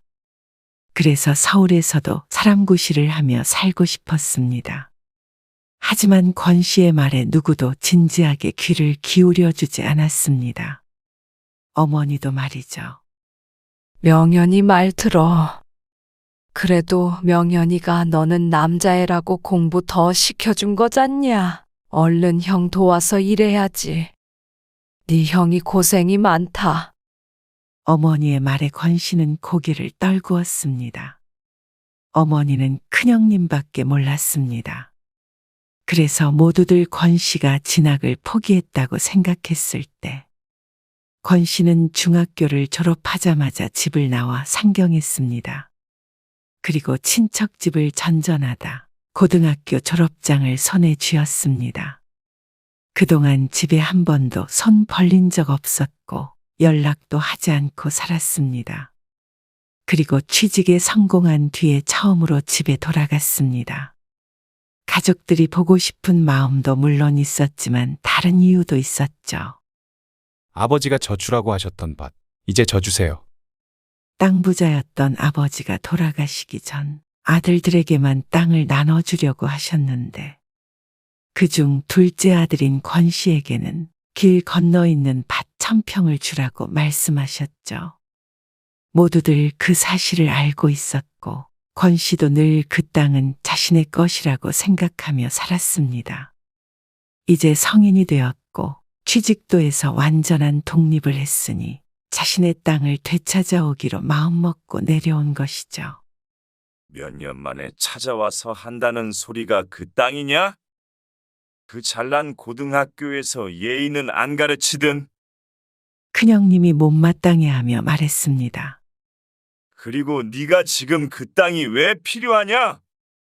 막내까지 20살 넘으면 다 정리해서 나눠줄 건데 왜 집에 쳐들어와서 그걸 달라 그래? 어련히 알아서 주는데 말이야. 그래. 네 형이 다 챙겨서 줄 거야. 오랜만에 왔는데 같이 밥이나 먹지. 왜 큰 소리를 내? 어서 앉아. 어머니는 권 씨의 팔을 잡아 끌었습니다. 권 씨가 마지못해 밥상 앞에 앉자 큰형님이 또다시 한마디 했습니다. 넌 어차피 그 땅에다 농사도 안 지을 거잖냐. 그러면 그거 가져가서 뭐하게? 내가 팔아서 줘야지. 결혼할 때쯤 되면 다 정리가 되겠지. 그래서 권 씨는 그 말만 믿고 기다렸습니다. 그리고 몇 년 뒤에 정말 권 씨가 결혼할 때가 되어 다시 큰형님을 찾아갔죠. 이제는 진짜 주세요. 형님!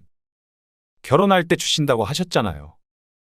그러자 큰형님은 적반하장으로 화를 내며 말했습니다. 이런 시골 땅이 네 생각대로 그렇게 금방금방 돈으로 바꿀 수 있는 줄 아냐? 수포에서 엿 바꿔 먹는 줄 아냐? 금방이라뇨. 아버지 돌아가신 지가 도대체 몇 년인데요. 나도 골치가 아프다. 내가 얼마나 백방으로 알아보고 있는 줄도 모르고. 그리고 애초에 네가 그 땅 다 갖는 건 아니지. 큰아들인 내가 있는데. 그 땅은 일부일 뿐이었고 큰아들인 형님의 몫은 넘쳐났습니다. 살고 있는 집만 해도 큰형님 앞으로 되어 있었죠. 자꾸 찾아오다뇨. 안 주시니까 그렇죠. 어머니가 좀 말씀해 보세요. 아버지가 그 땅 저 주라고 하셨잖아요. 그렇긴 했지만 그동안 네 형이 고생이 많았잖냐. 그리고 안 주겠다는 게 아니라 팔아서 나눠주겠다는 거지. 어머니의 말에 권 씨는 기가 막혔습니다. 팔아서 주겠다고 한 지가 벌써 10년이 넘었습니다. 그런데 이제 와서 다 주진 못하겠다는 큰형님. 어쨌든 결혼한다니까 나도 빨리 알아보마. 그러니까 이 일 가지고는 더 이상 찾아오지 말아라. 그러곤 문을 닫고 들어가 버렸습니다. 이로야, 형 마음은 오죽하겠냐. 너 그 땅은 엄마가 형한테 잘 말해보마. 밥은 먹었어? 들어와서 한술 뜨고 가. 어머니도 똑같아요. 큰형님 말고는 자식으로 안 보이세요. 어떻게 어머니 아들 결혼하는데 땡전 한 푼 보태주시지도 않으면서 왜 제목까지 뺏어가는데 두고만 보세요? 권 씨가 울분에 차서 말했습니다. 설마 형이 안 주기야 하겠니? 조금만 기다려보라는 거지. 걱정 말어. 그리고 결혼에 못 보태는 건 요즘 네 형이 애들 키우느라 이리저리 돈 쓸 때가 많아 그렇지. 어머니의 구구절절한 변명을 뒤로하고 집을 나왔습니다. 마을에서 알아주는 땅 부자 집이 바로 큰형님네였습니다. 그 땅을 가지고 농사 짓고 빌려주고 한 것만으로도 수입이 차고 넘칠 텐데 뭐가 그렇게 돈이 부족하다는 건지. 결국 권 씨는 돈 한 푼 받지 못하고 자신이 일하며 모아둔 돈으로 월세집부터 결혼 생활을 시작했습니다. 마음속엔 큰형님과 어머니에 대한 원망이 있을 수밖에 없었죠. 그렇게 시간이 흐른 어느 날, 서울로 권 씨의 어머니가 찾아왔습니다. 여기까지 혼자 어떻게 오셨어요? 권 씨와 아내가 놀라서 어머니를 맞았습니다. 명연이가 데려다 줬지. 오랜만에 우리 작은 아들 보고 싶어서 왔다. 권 씨는 의아해하면서도 내심 반가웠습니다. 워낙 거리가 멀기도 하고 큰형님네 보기 싫어 자주 내려가지 않았더니 어머니를 뵌 것은 손에 꼽았으니 말이죠. 작은 아들이 사는 집을 처음 보는지 이리저리 두리번거리는 어머니. 사는 게 좀 그렇죠? 아늑하고 좋은데 뭘. 직장을 그만두고 사업을 시작했는데 다행히도 수입이 나쁘지 않아 알뜰하게 모아 작은 전세집으로 이사한 권 씨. 그나저나 여기까지 어쩐 일이세요? 겸사겸사 왔지. 이것도 네 도장도 필요하고 말이야. 그러면서 종이를 꺼내는 어머니. 그게 뭐예요? 다른 게 아니라 큰 집 있잖냐? 예전에 네 아버지가 큰 집에 돈을 좀 꿨어. 근데 이번에 그걸 갚으라잖냐? 그래서 아버지가 물려준 재산을 좀 정리해서 그걸 갚으려고 한다. 얼마나 빌리셨다는데요? 큰 건 아닌데 그래도 갑자기 그 돈을 갚으려니까. 그리고 아버지가 빌리신 돈이니까 다 같이 갚는 게 맞지. 어머니의 말에 권 씨는 대수롭지 않게 생각했습니다. 그래서 내밀어진 종이 위에 도장을 찍었죠. 그날 밤 오랜만에 어머니와 함께 저녁 식사를 했습니다. 차린 건 많이 없어요. 오실 줄 모르고 저희 먹던 대로 차렸어요. 어머니. 권 씨의 아내가 그렇게 말했지만 평소보다 신경 쓴 티가 나는 밥상이었습니다. 우리 며느리가 요리를 잘하네. 맛있게 먹으마. 어머니와 권 씨 부부는 즐겁게 식사를 했습니다. 그리고 하룻밤 묵고 가겠다는 어머니의 말에 며느리가 오랜만에 어머니랑 자라며 작은 방으로 갔습니다. 도대체 몇 년 만에 어머니와 나란히 누워보는지. 큰형님만 아니었다면 어머니 손길이 필요한 어린 나이에 집을 뛰쳐나올 필요도 없었던 권 씨이기에 괜스레 속이 쓰린 기분이었습니다. 어머니가 늘 큰형님 편이긴 하지만 그래도 권 씨에겐 하나뿐인 어머니였으니 말이죠. 잠들기 전까지 어머니와 두런두런 이야기를 나누다 새벽에 잠에서 깼습니다.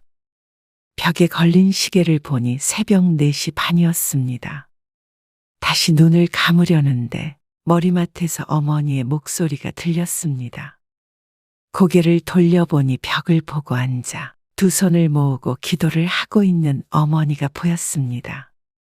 우리 큰아들 명연이 하는 일 잘 되게 해주시고 명연이 자식들도 모두 공부 잘하고 아프지 않고 복 받게 해주시고 그리고 우리 둘째 아들 이로도 일이 잘 풀려서 부자 되게 해주시고 늘 건강하고 별 탈 없이 평온하게 해주시고. 교회도 다니지 않는 어머니가 새벽만 되면 중얼중얼 기도를 해온 사실을 알고 있었지만 무슨 말을 하는지 들은 건 처음이었습니다. 어머니의 목소리를 듣고 권 씨는 씁쓸하게 웃었습니다. 역시 어머니가 옛날 사람은 옛날 사람이었습니다. 아들밖에 몰랐죠. 기도에도 등장하지 않는 여동생들이 짠하다고 해야 할지 아니면 자신의 이름은 있어서 다행이라고 해야 할지. 그러고는 권 씨는 다시 잠에 빠져들었습니다. 사실 그 이후로도 권 씨는 시골에 자주 가지 않았습니다. 어머니 생신이나 돼야 한 번씩 내려가 봤죠. 그러다가 하던 사업이 휘청거렸습니다. 태어난 아이들은 커가고 사업이 어려워 하루 밥 세끼 먹는 것이 힘들어질 지경이 되자 지푸라기라도 잡는 심정으로 다시 한 번 시골에 연락하게 됐습니다.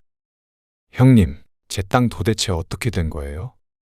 성인이 되면 받았어야 했던 건데 제 나이가 벌써 35이에요. 애들도 있고 힘들어 죽겠습니다.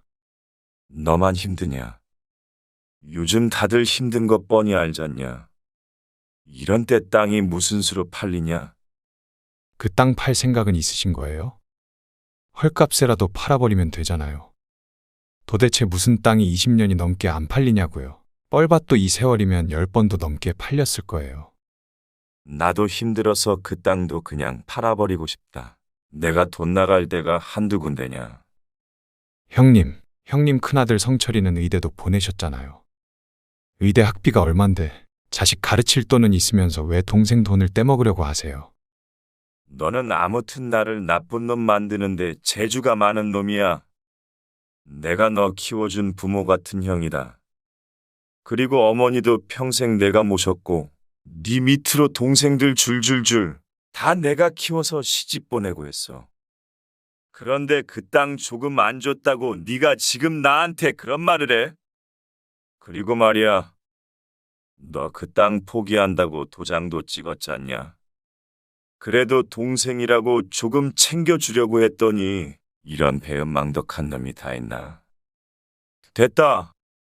너한테 한 푼도 못 줘. 그렇게 끊겨버린 전화. 권 씨가 그 땅을 포기한다고 도장을 찍었다는 형님의 말. 처음엔 황당했지만 불현듯 머릿속을 스쳐가는 장면이 있었습니다. 몇 년 전 갑자기 저를 찾아왔던 어머니. 그리고 도장. 어머니에게 전화를 걸었지만 형님이 대신 받고는 다시는 전화하지 말라고 말하곤 다시 끊어버렸습니다. 답답한 마음에 결혼해서 독립한 여동생들에게도 전화를 걸어보니 돌아온 대답은 우리한테도 다 도장 받아갔었어. 나도 최근에 알았어. 아버지가 남긴 재산 다 큰오빠한테 주겠다는 문서였대. 나는 엄마가 찍으라길래 뭔지도 모르고 그냥 찍었어. 결국 큰형님의 욕심대로 모든 것이 이루어져 버렸습니다. 그리고 가장 권 씨를 괴롭게 한 사실은 그 일이 어머니에 의해 일어난 일이라는 것이었죠. 그날 이후로 권 씨는 마음속에서 가족들을 지워버렸습니다. 어차피 땅은 받을 수 있을 거란 희망이 사라진 상태였고 여태까지 혼자서도 잘 살아왔으니 말이죠. 그래서 권 씨는 오기로 버티며 살았습니다. IMF도 거쳐갔고 여러 번 망하고 일어서기를 반복하는 동안 단 한 번도 시골에는 연락을 한 적이 없었습니다. 물론 권 씨에게 연락이 온 적은 딱 한 번 있었습니다. 10년 전쯤 어머니에게서 전화를 받은 적이 있습니다. 이번에 우리 손주 성철이 병원을 차려야 하는데 너도 좀 보태줄 수 있겠냐? 건너 서로의 소식은 꾸준히 전해졌는데 서울에서 사업이 잘 돼 잘 살고 있다는 말을 들은 모양이었습니다. 권 씨는 기가 막히고 코가 막혔습니다. 장난하시는 거죠? 저한테 하실 말씀이 고작 그거밖에 없으세요. 형제끼리 돕고 살아야지. 형제요? 어머니는 형제들 재산 다 뺏어서 큰형님 주셨죠. 그게 형제끼리 할 짓이에요. 그건 어머니는 말문이 막힌 듯 머뭇거렸습니다. 그때 네 형이 하도 시켜서. 근데 네 형이 아버지 일찍 돌아가시고 가장 노릇하느라 힘들었잖냐. 그리고 장남이 잘 살아야 나머지도 그 덕을 보는 법이야. 거봐라. 명현이 아들이 의사 됐으니 이제 우리 집안이 전부 피겠지. 그 재산들 다 가졌으면 힘들었네 어쨌네 할 자격 없어요. 이제 그 땅 다 있고 살고 있으니까요. 달라고도 안 해요. 그러니까 이런 일로 저한테 전화하지 마세요. 사람이 염치라는 게 있어야죠. 어머니가 저한테 뭘 해주신 게 있길래 큰형님 아들 병원 차릴 돈을 대라고 하세요. 권 씨는 울음에 가까운 말을 내뱉었습니다. 다신 전화하지 마세요. 끊습니다. 전화를 끊고 울고 있는 권 씨를 아내가 위로했습니다. 당신이 너무 불쌍해. 너무 착해서 그래. 착해서. 그냥 잊고 살아요. 그렇게 연을 끊고 살았고 세월이 흘러 자식들도 다 키워서 시집장가 보내니 어느덧 권 씨는 65세가 되었습니다. 그 말은 어머니는 95세가 되었다는 말이었죠. 여동생들의 말에 의하면 치매 증상은 보이시지만 아직까진 건강하시다는 어머니. 권 씨는 언제나 마음의 준비를 하고 있었습니다. 대단히 장수하신 편이라 매년 올해 돌아가시면 어쩌지, 내년에 돌아가시면 어쩌지. 연은 끊고 살았지만 마음 한구석엔 돌아가시기 전엔 배워야 한다는 생각은 늘 하고 있었죠. 그러던 어느 날 어머니가 건강이 안 좋으시다는 연락을 받았습니다. 마지막이라고 생각하고 다녀올게. 아내에게 그렇게 말하고 권 씨는 다시 시골을 찾았습니다. 마지막에 배웠던 모습과는 확연히 다른 모습의 어머니. 정정하던 어머니는 이불 위에 누운 채 권 씨를 맞았습니다. 이로야, 내 아들 1호야, 왔니? 권 씨를 보더니 어머니가 이불 속에서 손을 꺼내 권 씨에게 내밀었습니다. 저도 가끔 못 알아보시는데 도련님은 알아보시네요.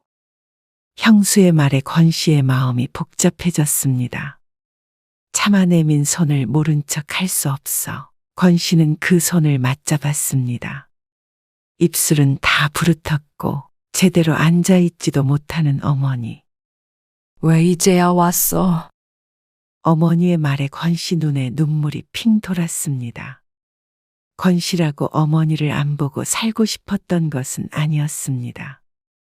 사실은 평생 원망하며 그리워하며 살았죠.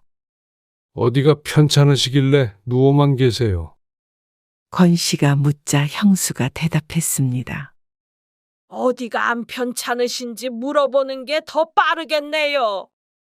나이가 있으시니까 나도 요즘 허리가 너무 아파서 병원에 다녀요. 어머니 저렇게 일어나지도 못하시니까 혼자 내가 어떻게 하지를 못해요. 집신도 짝이 있다고 큰형님과 형수는 똑같은 인간이었기에 증오했지만 그간 어머니 때문에 고생이 많았는지 형수의 얼굴이 많이 상해 있었습니다. 하지만 세상에 공짜란 없는 법이었습니다. 그동안 떵떵거리며 잘 살았으니 어머니는 알아서 성심성의껏 잘 챙겨야겠죠. 1호야, 보고 싶었다. 어머니는 권 씨의 손을 놓지 않았습니다. 멀리서 오셨는데 하룻밤 자고 가세요. 형수가 어머니 옆에 이불을 깔며 말했습니다. 형님은요? 오늘 안 들어온대요. 큰형님도 사람이라고 권 씨의 얼굴을 보기 껄끄러웠는지 권 씨가 도착해 있을 때부터 보이지 않았습니다. 권 씨는 그날 저녁 어머니의 곁에 누웠습니다. 조용히 누워있자니 별의별 생각이 다 들었습니다. 지나간 세월들이 떠오르는 건 당연했습니다. 하지만 그래도 어머니인지라 가슴이 뜨거워졌습니다. 이대로 돌아가시면 이제 다시는 볼 수 없는 어머니. 못 보고 돌아가신다면 두고두고 후회할 것 같아서 오긴 했지만 이런 이상한 마음이 들 줄은 몰랐습니다. 원망만 남은 줄 알았는데 막상 마지막을 앞둔 듯한 어머니를 보니 떠오른 감정은 슬픔이었죠. 어머니는 권 씨의 손을 잡고 잠이 들었습니다. 권 씨도 설핏 잠이 들었는데 눈을 떴을 땐 사위가 어둡고 고요했습니다. 그 가운데 어머니의 목소리만이 희미하게 들려오고 있었습니다. 권 씨가 어머니의 말소리에 잠에서 깬 듯했습니다.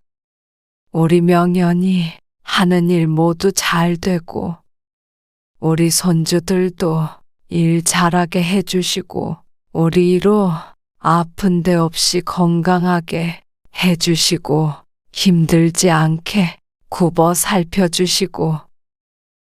누구에게 빌고 있는지도 불분명한 기도. 아픈 몸을 일으켜 또다시 벽을 보며 새벽 기도를 하는 어머니. 분명 권 씨 인생을 더 힘들게 했던 어머니이지만, 증오했던 어머니이지만, 그날 밤에 그 기도를 들은 권 씨의 감정은 평생 말로는 표현할 수 없었습니다. 다음 날 아침 일찍 권 씨는 집을 나서면서 어머니의 모습을 마지막으로 눈에 담았습니다. 그러나 며칠 뒤 여동생에게서 전화를 받았습니다. 오빠, 그 얘기 들었어? 무슨 얘기? 큰언니가 그러는데 글쎄, 새언니가 전화해서 엄마 요양원에 보낸다고 동생들한테 다 연락 돌리라고 했대. 나 참 기가 막혀서. 자기가 우리한테 그런 얘기할 입장이야? 권 씨와 같은 처지의 누나와 여동생들이 분노했습니다. 권 씨처럼 대부분 연을 끊고 살고 있었으니 말이죠. 어쩌면 아들인 권 씨보다도 더 서름을 받으며 살았을 것입니다. 그러면서 뭐라 그랬는 줄 알아? 한 달에 요양원 비용이 150만 원인데 형제끼리 다 같이 나눠서 내자고 그랬대. 말이 돼? 우리 돈 다 가져가서 입 싹 닦아놓고 이제 와서 왜 돈을 달래? 돈은 우리가 달라 그래야 되는 거 아니야? 그래서 뭘 어쩌라는 거야? 어쩌긴 오빠도 그 얘기 들었나 해서.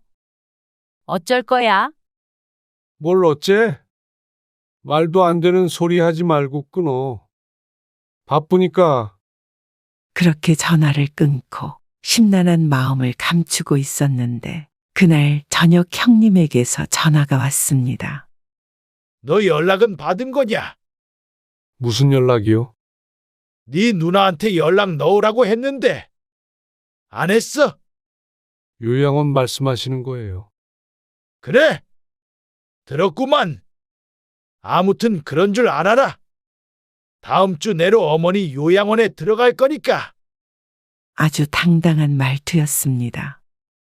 요양원엔 왜 모셔요? 형님이 어머니 돌아가실 때까지 돌봐드려야지. 뭐? 움직이지도 못하고 누워있는 양반을 어떻게 똥오줌 받아가며 돌봐?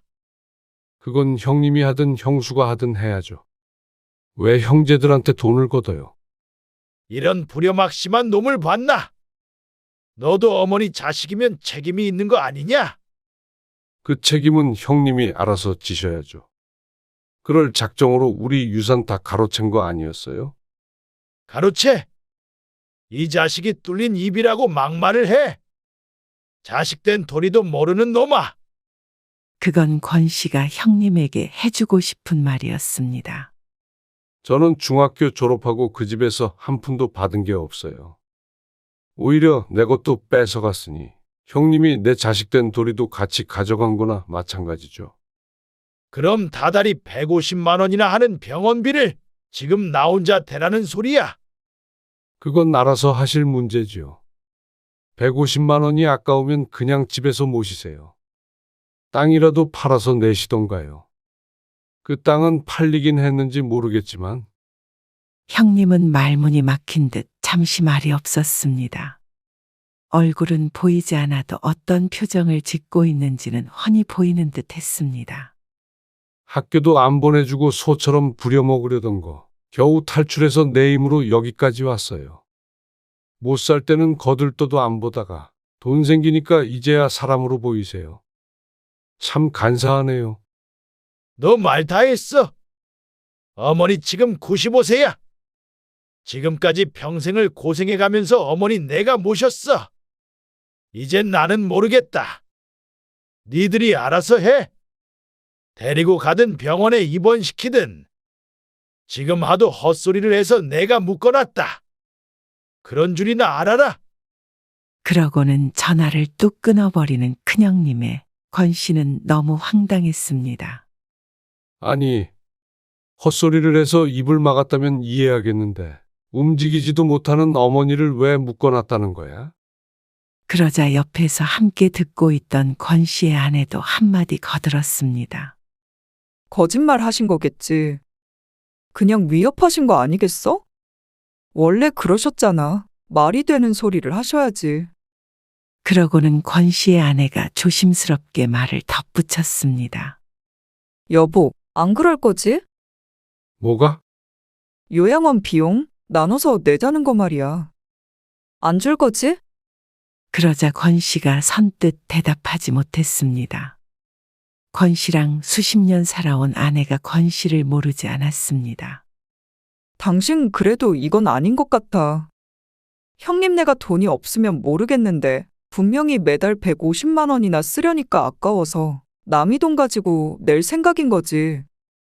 진짜 어머니 생각하는 사람이었다면 그 집이랑 땅을 팔아서라도 그 병원비를 못 내겠어? 의사 손자도 있고. 권 씨라고 그걸 모르는 것은 아니었습니다. 하지만 머리로는 알고 있지만 무자르듯 끊어낼 수 없는 것이 천륜인 것도 알고 있었죠. 나도 알아. 그런데 그래도 내가 어머니 자식이잖아. 어머니는 평생 큰아들밖에 모르셨어. 그런데도 당신이 자식 노릇을 해야 해? 아내가 답답해하며 말하자 권 씨는 작게 고개를 저었습니다. 큰아들, 작은아들을 떠나서 내가 어머니 아들로서 이대로 나 몰라라 하고 보내버린다면 나는 그게 평생 마음에 남을 것 같아. 그러면 오히려 어머니를 떨쳐버리지 못하고 죽을 때까지 간직하고 살겠지. 여보, 나도 말도 안 된다고는 생각했는데 그래도 내 도리는 다 해야지 싶다. 어머니는 어머니고 형님은 형님이고 그건 나랑 상관없어. 나는 내 할 일만 하면 돼. 그래야 잊고 살아. 당신 참 불쌍해. 제대로 정 한 번 못 받아보고 그렇게 힘들게 살았는데 누가 들으면 지어낸 얘기라고 하겠어. 내가 들어도 너무 어이가 없고 말도 안 되는데 모르는 사람이 보면 어떻게 믿겠어. 참 세상 별나다. 당신이 착해서 탈이야. 왜 남들처럼 모질지 못해. 그러자 권 씨가 대답했습니다. 내가 착해서가 아니야. 그렇게 착하게 살지도 않았고. 그럼 이제 와서 어머니가 불쌍해졌어? 어머니 불쌍하지. 그렇게 누워 계신 걸 막상 보니까 마음이 이상하더라. 근데 어머니가 애틋해서 그런 건 아니야. 그냥 이제 돈 때문에 형제끼리 물고 뜯고 그만하고 싶다. 차라리 안 보고 살면 그만인 것을 뭐하러 다시 진흙탕 속으로 뛰어들어. 어머니 돌아가실 때까지 돈 몇십만 원씩 주기만 하면 되는 걸 가지고 그걸로 또 싸우고 헐뜯고 안 할래. 이제는 사람답게 사는 게 더 중요해 난. 낮은 목소리로 가만가만히 말하는 남편에 아내는 더 이상 반박하지 않았습니다. 다만 다음 주가 되어 어머니의 입원 날이 되었을 때 남편의 어깨를 한번 도닥여 주었습니다. 권 씨는 요양원을 향해 운전을 하면서 생각에 잠겼습니다. 누군가는 어리석다고 혀를 찰 수도 있겠지만 권 씨는 자신의 결정을 후회하지 않기로 합니다. 누구보다도 자신을 위한 결정이었기 때문입니다.